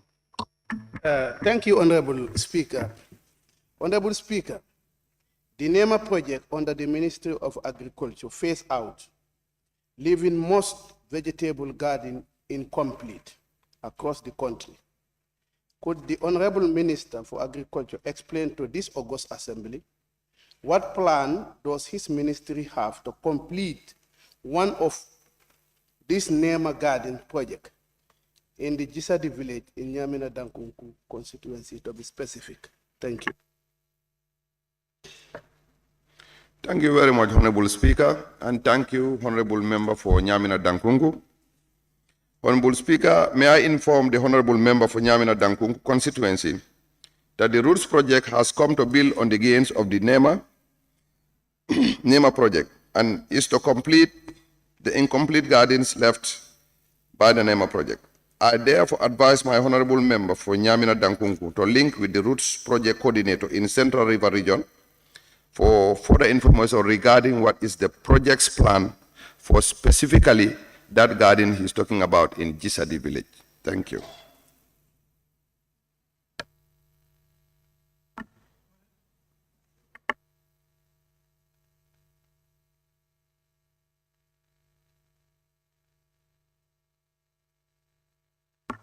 Thank you, Honorable Minister. Honorable Minister, you think there is, I believe now there should be a contradiction because you already inform us. The Root project itself is far away behind. meaning what was costed in the original roots project itself. They have a problem of funding. How would your ministry now rely on roots to complete a project that were not designed in the roots project? Thank you very much, Honorable Speaker. Thank you, Honorable for Nyamina Dankungu. I don't think we have ever said that the Gisadi garden or any other garden is not designed in the roots project. And just because there is funding delay or funding gap, we cannot specifically say the gap affects the garden project in Gisadi. And that is why you are being advised to be in touch with the Roots Project Coordinator in CRR South. That is the one covering Nyamina Dankungu. I'm sure he will give you first-hand information as to what the Roots Project coverage and plans for and possibilities. I will still insist that we advise you to contact the Roots Project Coordinator in CRR and establish what they possibly can do. And if it is clear to you that the Roots Project from their end, that Gisadi will not be able to get help because of funding issues, I will advise that you write to the Director General, Department of Agriculture, who are the primary supervisors of garden operations in this country, for further action. Thank you. Thank you, Honorable Minister. That was the first thing I did before I write my parliamentary question, was to liaise with your team in Wasama, in Sierra, and then there I got all the information. You are having a problem of funding. In fact, you started, even started completing other gardens, but the money involved were too much, meaning your ministry already have a problem how to complete this garden. I already did that. Honourable Member, please ask a, any further supplementary? Any other supplementary? Oh, the member for Lower Salo. Thank you, Honorable Speaker. The Roots has a constraint of disbursement of monies to complete Roots itself as a project. Why now, Honorable Speaker, Minister, why Roots is now trying to complement the NEMA failed project on the monies that are not available? Thank you, Honorable Speaker, and thank you, Honorable Lower Salum. Actually, see, you cannot say why Roots is complementing NEMA. NEMA phased out. And the design of the Roots project, when it was being designed, was designed to pick from where NEMA stopped and move on. So it is not like complementing NEMA is phased out, and it was designed to pick up from that spot and move on. And that's exactly what they are doing. Thank you. They are not complementing NEMA, actually. They are just picking up from where NEMA ended and moving on. Member for Kiang West. Honorable Minister, wasn't there any sustainability plan for the NEMA project instead of the route complementing or starting from where route stops, NEMA stops?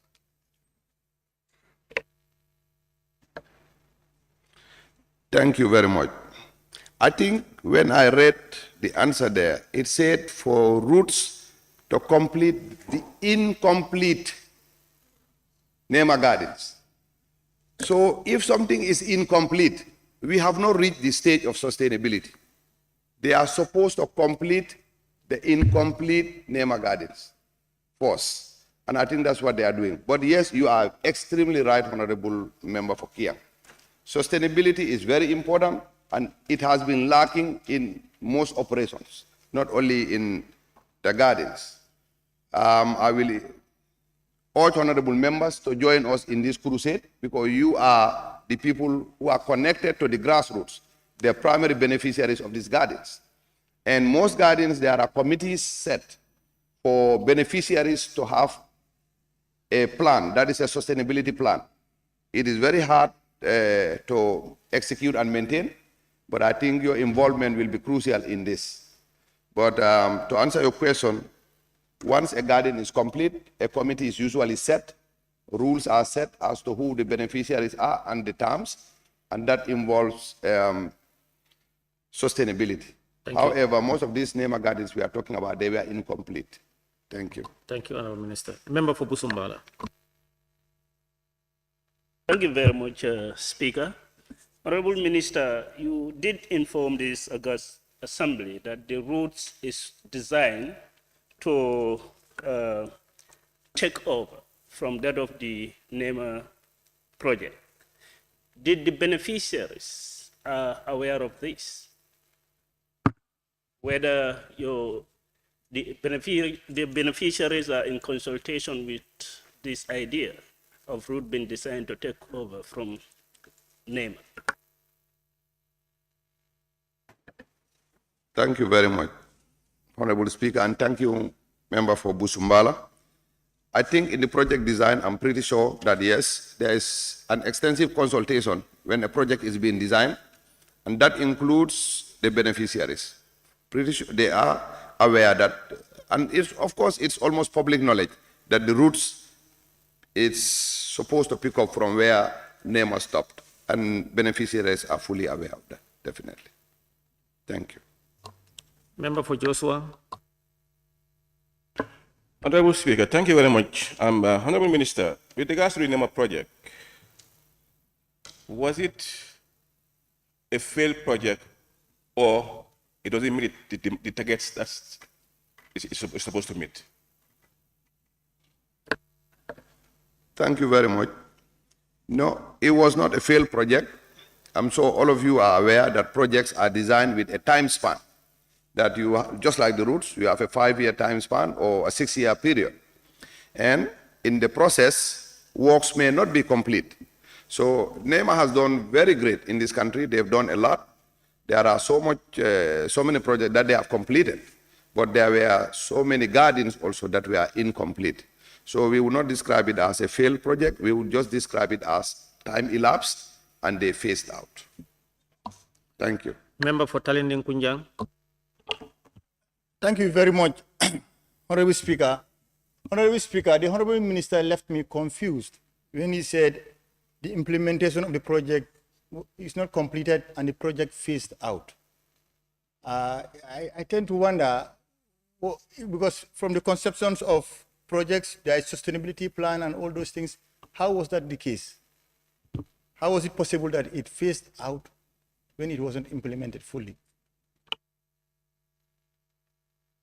Thank you, Honorable Speaker, and thank you, Honorable, for Talinding. I think this is a very good question. However, I really don't have on-hand answers for you. NEMA has been a project a couple of years ago, and I'm not up to date as to why they phased out before completion of some of their planned activities.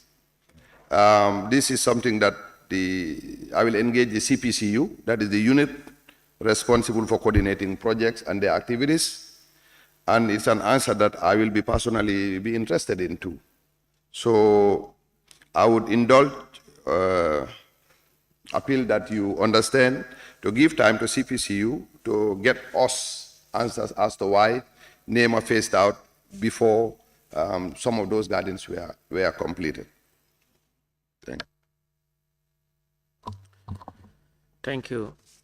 Question number 094 of 2023 by the member for Kiang East.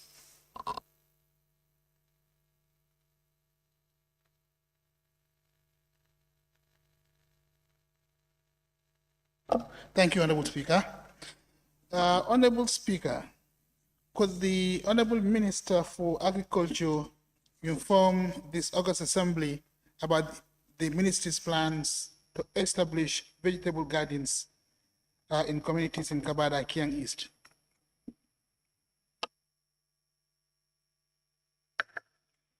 Thank you very much, Honorable Speaker, and thank you, Honorable Member for Kiang East. Honorable Speaker, may I inform the Honorable Member for Kiang East constituency that there are plans to establish a 5-hectare garden in Sibito, which is a village in your community. This is going to be a youth-led agro-business farm that is supported by the Giraffe Project. To add on to that, the LRR as a region is one of the greatest beneficiaries of these giraffe gardens. LRR single-handedly is going to get 7, and communities like Sare Musa, Jifarong, and some others are part of this list. Thank you. Thank you. Honorable Speaker, I want to put it to the Honorable Minister that non-resettlements or communities he mentioned are in Kiang East. Sibito is in Kiang Center. My question is specifically about Kiang East. Thank you.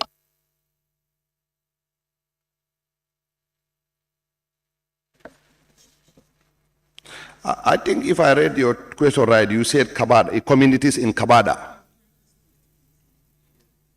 Okay. Yeah. Well, specifically, these 7 gardens that are going to LRR, the communities I'm sure have been mentioned, which you said does not include Kiang East. Like I said in a previous answer, our services are demand-driven. So I would recommend and advise you, the honorable member, to be in touch with our Department of Agriculture and also the Giraffe Project team and place a demand for the community's need vis-a-vis vegetable gardens. Thank you.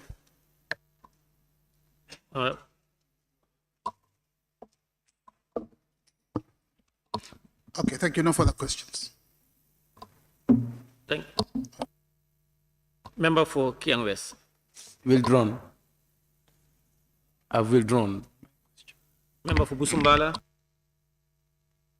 Thank you, Speaker. Honorable Minister, you often inform this August Assembly that these garden projects are demand-driven. Like the community must demand before they can, have it. Do you do a feasibility study as a ministry to know the communities that are there in need of these services so that you can, provide it to them? Do you? Honorable Member, the question a member for Kiang is asked is that project in Kabada, and not only in his constituency, but in the specific area of Kabada and the Kiang East. Can I reframe? Can I reframe it then? No, sir. And restrict it to Kabada, the Kiang East context. All right. Thank you. Honorable Minister, did your ministry have a policy to get into the constituency of Kiang East and establish the villages that are there in need of these gardenings and provide it to them? Do you? Thank you very much, Honorable Speaker. Thank you, Honorable Member. It is not easy to go to a community and you establish that they need a garden. I think the communities must establish that they need a garden, and then they approach the department through the regional office that they need a vegetable garden, and that is why I said our services will be demand-driven. But for us to be able to go to a community and establish that this community needs a garden, they may not. Thank you, Honorable Minister. Thank you. Nominated Member Kebalang Fofana. Thank you very much, Honorable Speaker.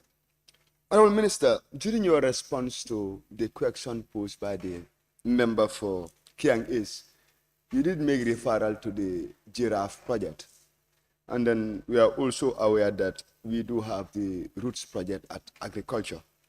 So can the Honorable Minister really help this House to know what is the implementation zone of the Giraffe and the Roots Project so that members can be guided in pushing their questions, since the projects are demand-driven? Thank you.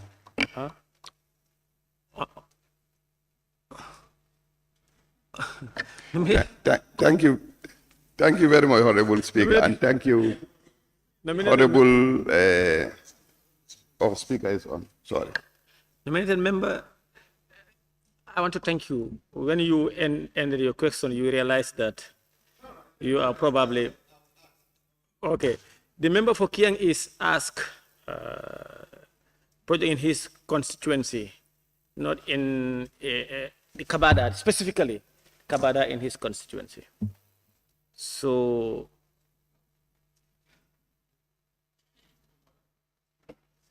yeah, yes, please.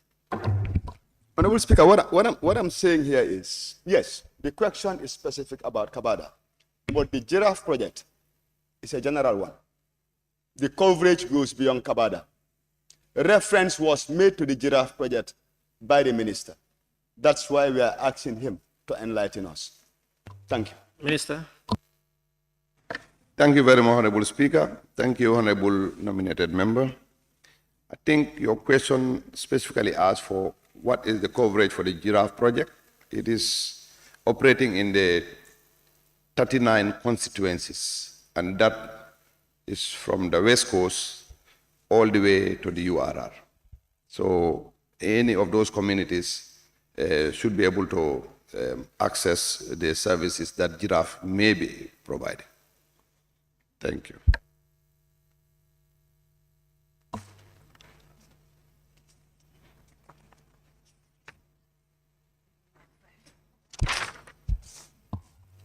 Question number 095 of 2023 by the member for Fonyi Bondali.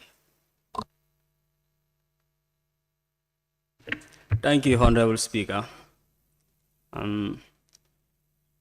Honorable Speaker, could the Honorable Minister for Agriculture inform this August Assembly the Ministry's plan to develop community women garden in Nyefimba, Nyefinding, Kayabor, and the surrounding villages, as well as maintenance of existing ones in Bondali Jola, Bantanjang, and Bulengat? Thank you very much, Honorable Speaker, and thank you, Honorable Member for Fonyi Bondali. Honorable Speaker, may I inform the Honorable Member for Fonyi Bondali constituency that these communities, that is Nyafinba, Nyafinding, Kayabor, Bondali Jola, Bulengat, and Bantanjang, have applied for the matching grant through the Regional Agricultural Office to the Giraffe and the Roots project. Screening and shortlisting is already in progress at the CPCU, and we hope they will benefit from one of them. However, I'm also pleased to inform you that one of your communities, that is Bondali, Santamba, specifically Bondali Jola, will be benefiting from the 5-hectare drip irrigated modern agricultural gardens from the Giraffe project. Thank you. Thank you. No supplementary, but I hope they all get it. And remember for Opanyomi. Thank you very much, Honorable Speaker, for giving me the opportunity. Honorable Minister, the Honorable Member is asking for the other leg of the question is not much clear in your answer. What is the maintenance of the existing ones in Bondali Jola, Bulengat, and Bantanja? Are you thinking of rehabilitating them or maintaining them? Thank you. Thank you very much, Honorable Speaker, and thank you, Honorable, for Opanyomi. This is a very, very important question because I'm sure all of you get people come to your office about their garden having water problem or fencing.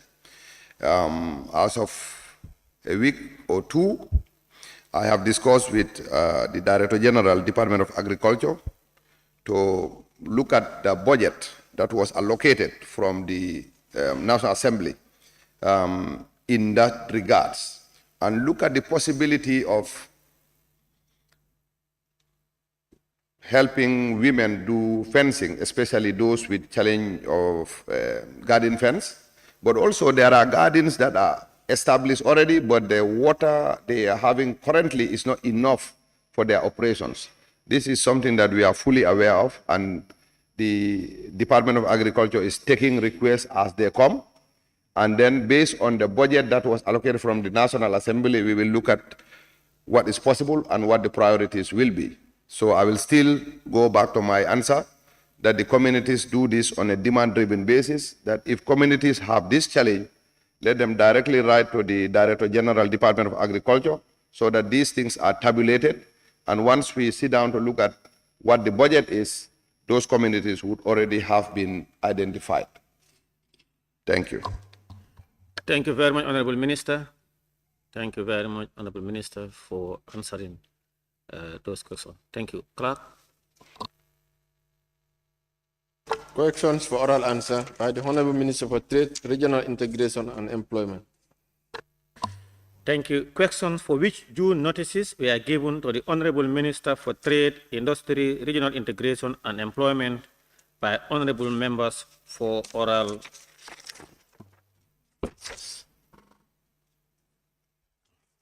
Question number 0253. Question number 0253 of 2022 by the member for Central Badibu. And I understand he has given an authority to the member for Lower Badibu.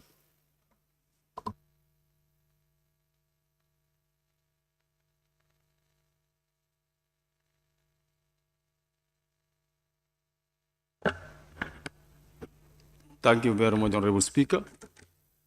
Thank you, Honorable Minister. Honorable Speaker, Honorable Minister for Trade, Industry, Regional Integration and Employment, tell this August Assembly if the ministry has plans to promote trade in Lumos, that is weekly market, across the country. Thank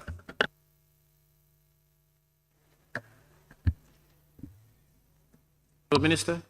Thank you very much, Honorable Speaker, Honorable Member for Central Badibu constituency. Honorable Speaker, I wish to inform this August Assembly that part of my ministry's mandate is to promote the development of domestic trade in the country by ensuring that our producers have access to markets. This will boost production and serve as a springboard to expand the country's export performance, as highlighted in the National Trade Policy 2018-2022. As part of our agenda to promote domestic trade, the ministry is currently finalizing a domestic trade strategy that will guide efforts in promoting domestic trade in the country, including Lumos. The focus of this strategy will be on building production capacities as well as trade and market infrastructures to support trade in the sub-region. My ministry, through Gambia Investment and Export Promotion Agency, GAIPA, is also working with partners to formalize Lumos by developing these designated sites. The identified sites would be supported by an integrated business service center. Such centers would provide, among other, business counseling, coaching, and financial literacy. They will also facilitate business-to-business dealings and make follow-ups on such deals to support their fruition. In August this year, or this was August last year, GAIPA, with the support of partners, laid the foundation of a one-stop shop entrepreneurship center in Farafenye, which is an integrated business service center to provide business development services to businesses, including those in the Lumos. The Farafenye Lumo would now be relocated close to this site to allow the traders at the Lumo to access the services of the center. Honorable Speaker, it is my ministry's plan to replicate this in all the regions in the country, considering that Lumos exist almost in every region. Since most of the commodities involved in Lumos are mainly agricultural produce, my ministry has plans to work on the development of agropoles in key agricultural centers around the country to promote the development of agricultural value chains. Agropoles are integrated agricultural value chain development centers to provide agricultural engineering services processing, packaging, storage, and marketing services. Such centers would support the development of LUMOS. Thank you. Any supplementary? Please, you may go ahead. Thank you once again. How soon would you embark on the development of the LUMOS across the country? Honorable Speaker and Honorable Member, we have started work on the engineering aspect of the new structure, the new modern structure. Those familiar with the LUMO in Farafenni would understand that the ITC, the International Trade Center, had started work on a particular structure to improve the condition of the LUMO. But that does not satisfy the anxiety in the ministry. We are improving on that model. And the first one, we have already secured financing since my last tour. And this one is going to be given to the people of Jara in Jara Bureng. Will be the first one that we are rolling out. So that is going to be the beginning, and it's going around the country. All the LUMOs in this country, we want to see modernized with facilities like storage, cold storage. So when they sell their vegetables in the evening, they have storage facilities to keep them. If they are too late in the LUMO, they should have accommodation. They should have modern abattoirs. There should be sanitary facilities so that people don't openly defecate around the LUMO. So it's one structure that is going to be a modern facility for people to, even financial houses, the microfinance institution should be given a corner where they can receive savings and also allow withdrawals during LUMO days. So this is the system we are working on. The structure is being done by GAMWorks and my ministry, and we have already secured funding to have one sample, which we are doing in Jara Bureng, like I said. Thank you.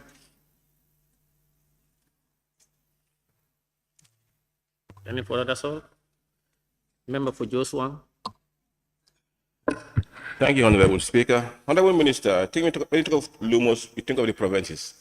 What are your ministry plans in bringing LUMOS back to bring it to the Combos and the Greater BANJUL area? And especially in Old Jusan, where we have a proposed available space for it. Honorable Speaker, thank you for that question, Honorable Member for Joswang. And thanks for the information that we have space in Joswang where we can have a LUMO. If you look at the concept note that we developed, we said we want to bring a Sunday market to the Combos. A couple of days ago, I was talking with a couple of ministers about the problem with the dump site in Bakote, and that it's one spot my ministry is looking at for the first comprehensive, fully developed mall on a business enterprise that people will now go to on a Sunday and a Saturday, and that's where probably you will inbuild a LUMO structure. But if you have land in Old Joswang that we can utilize, that information will be shared with our technicians, and we probably will be considering that so that the backwater dump site is targeted. If government approves that through the Ministry of Local Government, that can be the mall, and we have the LUMO in Old Joswang. We will welcome that.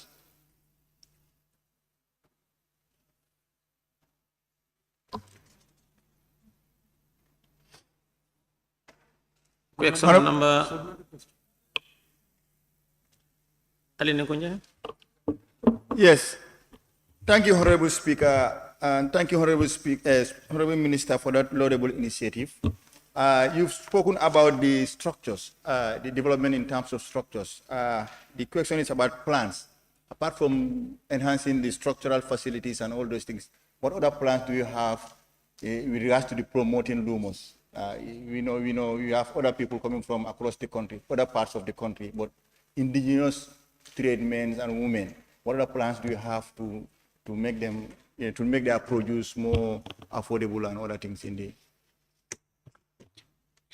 Well, Honorable Speaker, I will the lumos are structures we are talking about. Yes, the activities that take place there have been going on and will continue even with the modern system. It's going to be traders who move between lumos on a daily basis, moving right up to URR and coming down, weekly. That activity will continue. What plans the ministry has to encourage that? The modernized facility is in itself an attraction. An attraction is also security. It provides security for them. It provides the ability for them to preserve their products and sell them at another day, or on another day. All these things for us will be encouragement.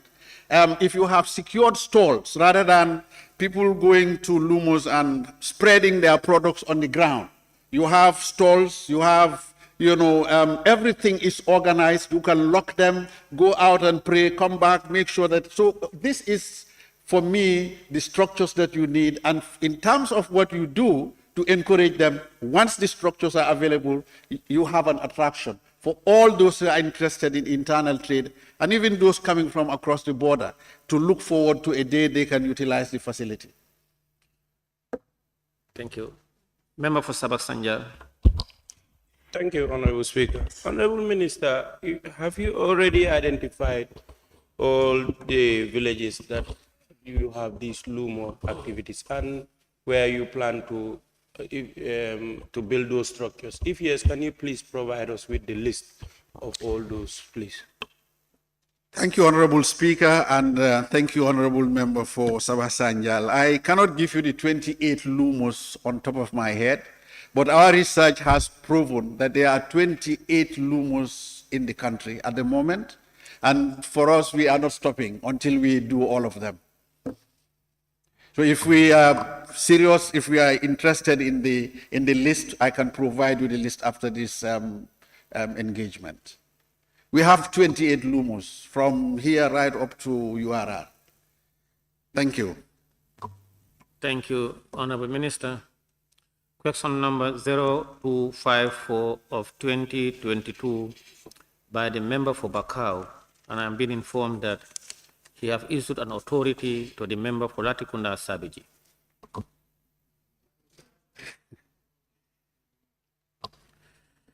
Question number. Point of order. Both the member for Bakau and Latikunda Sabiji are not in. And I've been informed that the authority was given to the member for Latikunda Sabiji. Yes, point of order. I want to remind the Assembly about point of order 42.2. In case if a member is not present to ask his or her question when the member's name is called, and unless he or she has notified the speaker before the start of questions to the vice president or the relevant minister, his or her desire to postpone the question, or has authorized another member to read the question on his or her behalf, the vice president or the minister or the member answering on behalf of the assembly authority shall cause an answer in writing. A, to be provided to the member within 2 clear working days from the date on which it was scheduled to be answered, and B, to be circulated to all members with the minutes. So meaning, when this case happens, this scenario, what took place here, the relevant minister concerned shall write his answer in writing, provided to the member 2 days from today. And then the same thing to be shared with other members.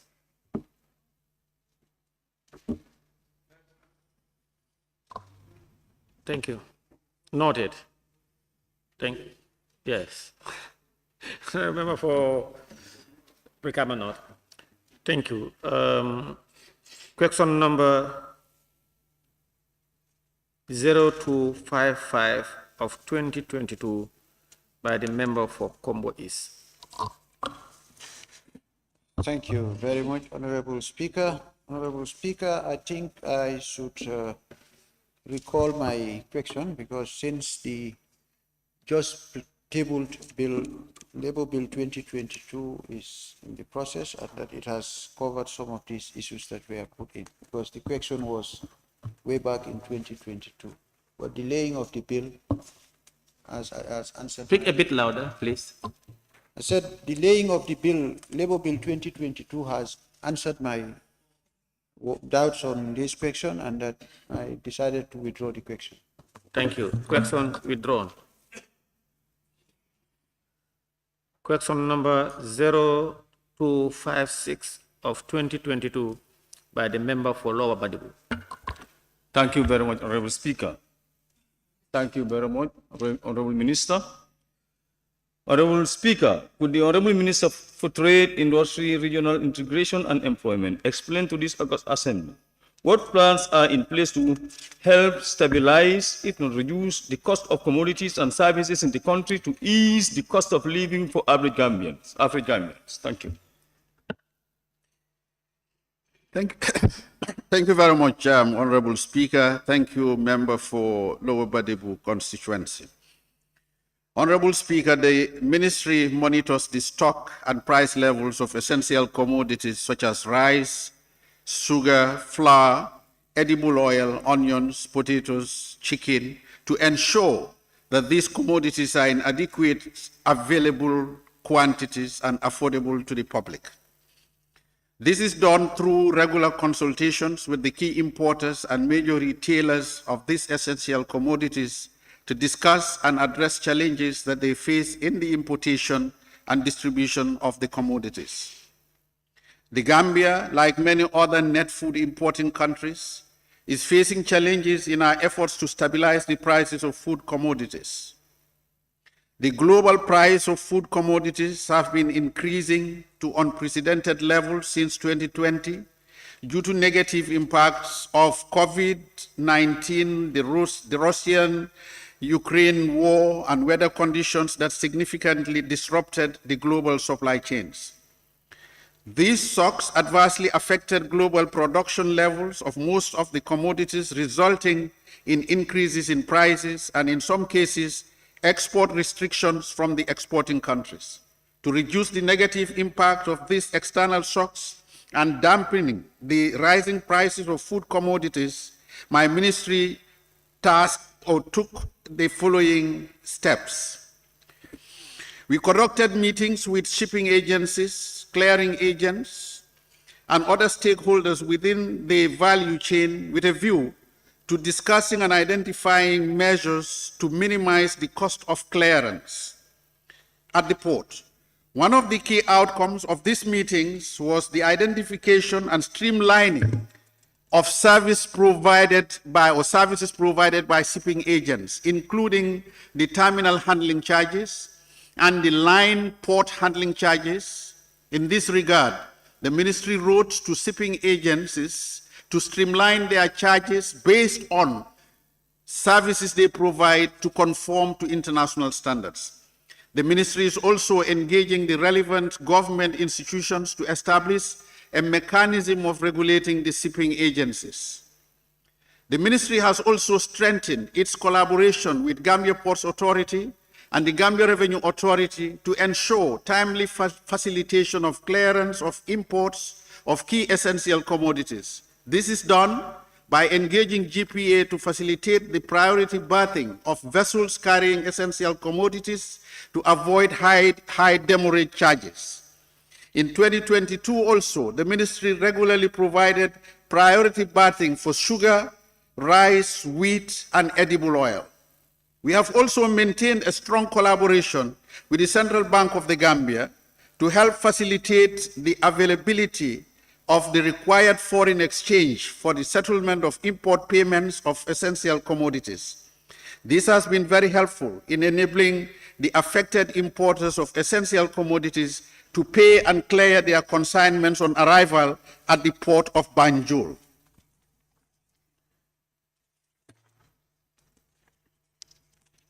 Mr. Speaker, Honorable Speaker, the ministry also, I'll add this from a previous answer. In addition, the ministry also facilitated access the strategy to stabilizing prices also includes promoting the participation of Gambian businesses in the importation and distribution of basic commodities. The Gambia National Food Security and Processing Corporation, formerly GGC, has been encouraged and supported to participate, and their importation of edible oil has helped in stabilizing the price of edible oil, which dropped from 2,150 per 20-liter gallon in September to 1,700 in December 2022. Further, Honorable Speaker, the government has had, in some instances, intervened, as I said, in our collaboration with the central bank to provide foreign currency in real terms to support not only the payments at the port, but to even offset some liabilities that some importers had, which facilitated the inflow of these commodities into the country. Mr. Speaker, the most important part of this, in my conclusion, will be that we are working with trade-related institutions to strengthen our engagements in our drive to streamline procedures and guidelines, fees and charges associated with importation of goods with a view to reducing the burden on the importers, which they ultimately transfer to the consumer. I'll also want to promise that we will continue the surveillance mechanisms and strengthen them through our weekly stock level collections and monitoring in order to ensure that we have commodities, these essential commodities in the country in the required quantities to ensure we support the stabilization of the prices. Thank you. Honorable Member, supplementary. Thank you very much, Honorable Speaker. Thank you, Honorable Minister. Honorable Minister, you did mention that the price of 20 liters of oil has dropped from 2,250 to 1,750. Honorable Minister, if I should tell you the price of 20 liters of oil has now risen to over $2,000, would you believe that? Observation. Sir? Observation. Can I observe you, please? No observation, please. Honorable Speaker, thank you very much, Honorable Member for Lower Badibu. I think in the answer I was very clear. I was giving you answers at the end of December. Now, the stock levels and stock and prices of essential commodities today might be different, but this is how liberal markets operate. The forces of demand and supply play, and that is on a daily basis. When stocks are in high, at high levels, they favor the consumer in terms of forcing competition amongst the stocks so that prices go down. But when they run down as a result of excessive consumption or other factors leading to stocks flowing or dropping down, the possibility, the chances are, because more money chasing fewer goods, the prices will go up again. So this fluctuation is normal in a liberal market. Thank you. I have no further question. Member for Opanyomi. Thank you very much, Honorable Speaker, for giving me the opportunity. Honorable Minister, the Honorable Member is asking to put measures in place to stabilize the cost of commodities and services in the country to ease the cost of living for the African Gambians. Like in your answer, thank you for giving that explicit answer, but in your answer, it's telling us that, the measures you are putting in place, to ensure that the food is available and it's of quantity and it's affordable. Meaning that this food is coming from outside.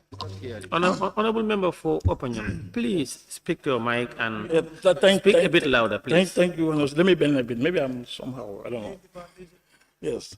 What I'm trying to ask the Honorable Minister is, in his answer, is mainly trying to explain, the mechanism they are putting in place to ensure that the food is available and is of quantity and is affordable. But normally this is coming from outside. So I want to ask him, what plan are they putting in place to ensure the food availability domestically, in domestic, at home rather? Thank you. Thank you very much, Honorable Speaker. Thank you, Honorable Member for Ponyomi. A couple of weeks ago, I went round on a tour. The idea was to go with my technicians, particularly to visit production sites. And we visited some large-scale farms. We visited some smallholder production centers. We were trying to understand what was going on, because my ministry gives incentives to investors to attract them into vital areas of the economy that we think investors need to be interested in, particularly agricultural production. And what we are doing in that regard is we are coming with some policy to get government and partners to focus on supporting agricultural production, that is food production, at two levels. The Ministry of Trade believes that you need to go large scale, but you also need to support the smallholder farmers by identifying some champions in every aspect of the production food chain, support them individually, so they can scale up their production, those subsistence farmers, but that needs to be complemented by a functional cooperative network that will work with the farmers, those smallholder farmers, so that when they increase their production, they produce more than they consume, and maybe increase the cycles to 2 and 3. Once we are able to do that, the cooperatives are supposed to aggregate and collect the surplus foods from these farmers. That is what you will now transfer to the other parts of the country and sell them. That is at the smallholder level. So this we need to do with the Ministry of Agriculture, with other partners. We need to convince them to join us in this journey. These large-scale farmers also need to be given incentives to come in. He mentioned the Q group, who are very far at the moment. GAIPA is working with them, but we have other groups, we have other Gambians. And parts of our plans currently, in fact, in the next couple of weeks, my ministry and the Office of the Vice President and probably other ministries like Agriculture will be engaging the diaspora, the Gambian diaspora, and lure them, invite them with incentives into investing into agricultural production. Our target is to provide food from the Gambia and not import it. Currently, that is what is harming this country. So thank you. I hope that answers your question. Thank you. Thank you. Member for Joshua. Thank you very much, Honorable Speaker. Honorable Minister, during your intervention, you made very brilliant ideas, and also a lot of efforts has been made through the recipient agency, the Gambia Port Authority. What are your plans after all this in dealing with the business community who are not ready to cooperate with you, with your ministry, in dropping the price down? Let me, Honorable Speaker, thank you very much, and the Honorable Member, thanks for the question. You see, the private sector is a very strong partner to government. Government can never be involved in the buying and selling of commodities. We need the private sector to be comfortable in that space, to invest their money, and no investor invests to lose. They invest to gain. So our role as the facilitating ministry is to ensure the playing field is smooth. And that means government bending backwards if we have to, but the private sector also bending backwards if they have to.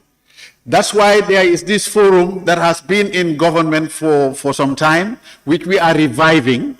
We are hoping that by end of this week, in fact today, this particular day, the business community is meeting with my technical team to explore the possibility of meeting the executive by end of this week. The Business Council is being revived, and one of the objectives of that Business Council meeting is for the executive and the business community to share a table and talk about some of the challenges they face, Government also talks about their concerns, and we try to narrow our gaps and differences, meet in the middle in the interest of the consumer. So that's, for me, the key to addressing this issue of whether the business community is sensitive to our plight or not. Thank you. Thank you. Question number 0257 of 2022 by the member for Serekunda. I'm being informed that he has issued an authority to the member for Sabasanjal to read on his behalf. Thank you very much, Honorable Speaker, for giving me the floor and the chance to read this question on behalf of the Honorable Member for Serekunda. Honorable Speaker, could the Honorable Minister for Trade, Industry, Regional Integration and Employment tell this August Assembly if there are any policies regulating the community convenient shops? Thank you. Thank you very much, Honorable Speaker. Thank you, Honorable Member for Serekunda, courtesy of the member for Sabasanja. Honorable Speaker, the Ministry of Trade, Industry, Regional Integration and Employment is committed to promoting the development of the retail sector, particularly the corner or community convenience shops that mostly deal with essential commodities. The Ministry under the Essential Commodity Act 2019 regulates the importation, distribution and retailing of essential commodities to ensure their availability at fair and reasonable prices by requiring importers, distributors and major retailers to regularly provide import data, stock levels, wholesale and retail prices of essential commodities. This enables the ministry to conduct weekly monitoring of the stocks and prices of essential commodities. However, the scope of the Essential Commodities Act does not cover the regulation of small retail or community convenience shops that spread across the country. However, given the instance or importance of community convenience shops, both in terms of reaching out to wider consumers through the country or throughout the country, and the level of employment generated by the retail sector in support of the livelihoods of these citizens, the ministry plans to promote the development of a retail sector under the new domestic trade strategy that is currently being developed. The focus will be to promote increased participation of Gambians in the retail sector in order to tap the huge employment potential and wealth generation opportunities in the sector. The ministry will also promote formalization of these community shops in order to help achieve the objectives. Thank you. Thank you very much. No further questions from me.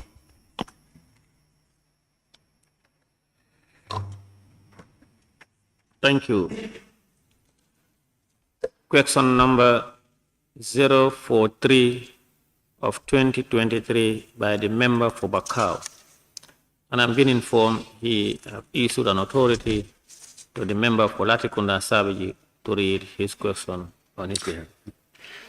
And the member for Latikunda Sabiji is absent.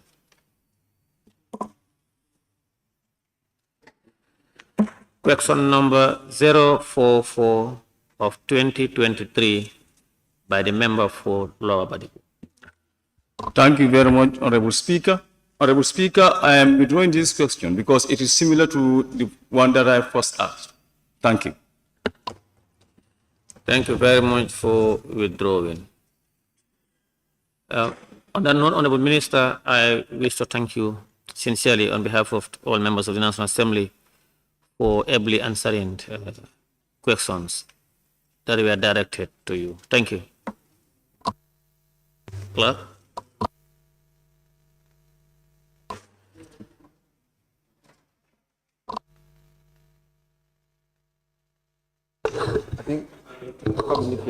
I'm being informed that due to an emergency, the question for the Minister of Energy and Petroleum have been rescheduled for another date.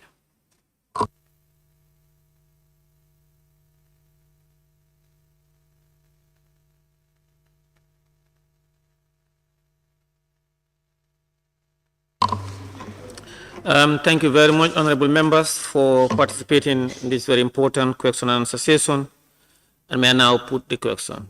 Be it resolved that this August Assembly do stand adjourned until Thursday, 16 March 2023 at 10 a.m.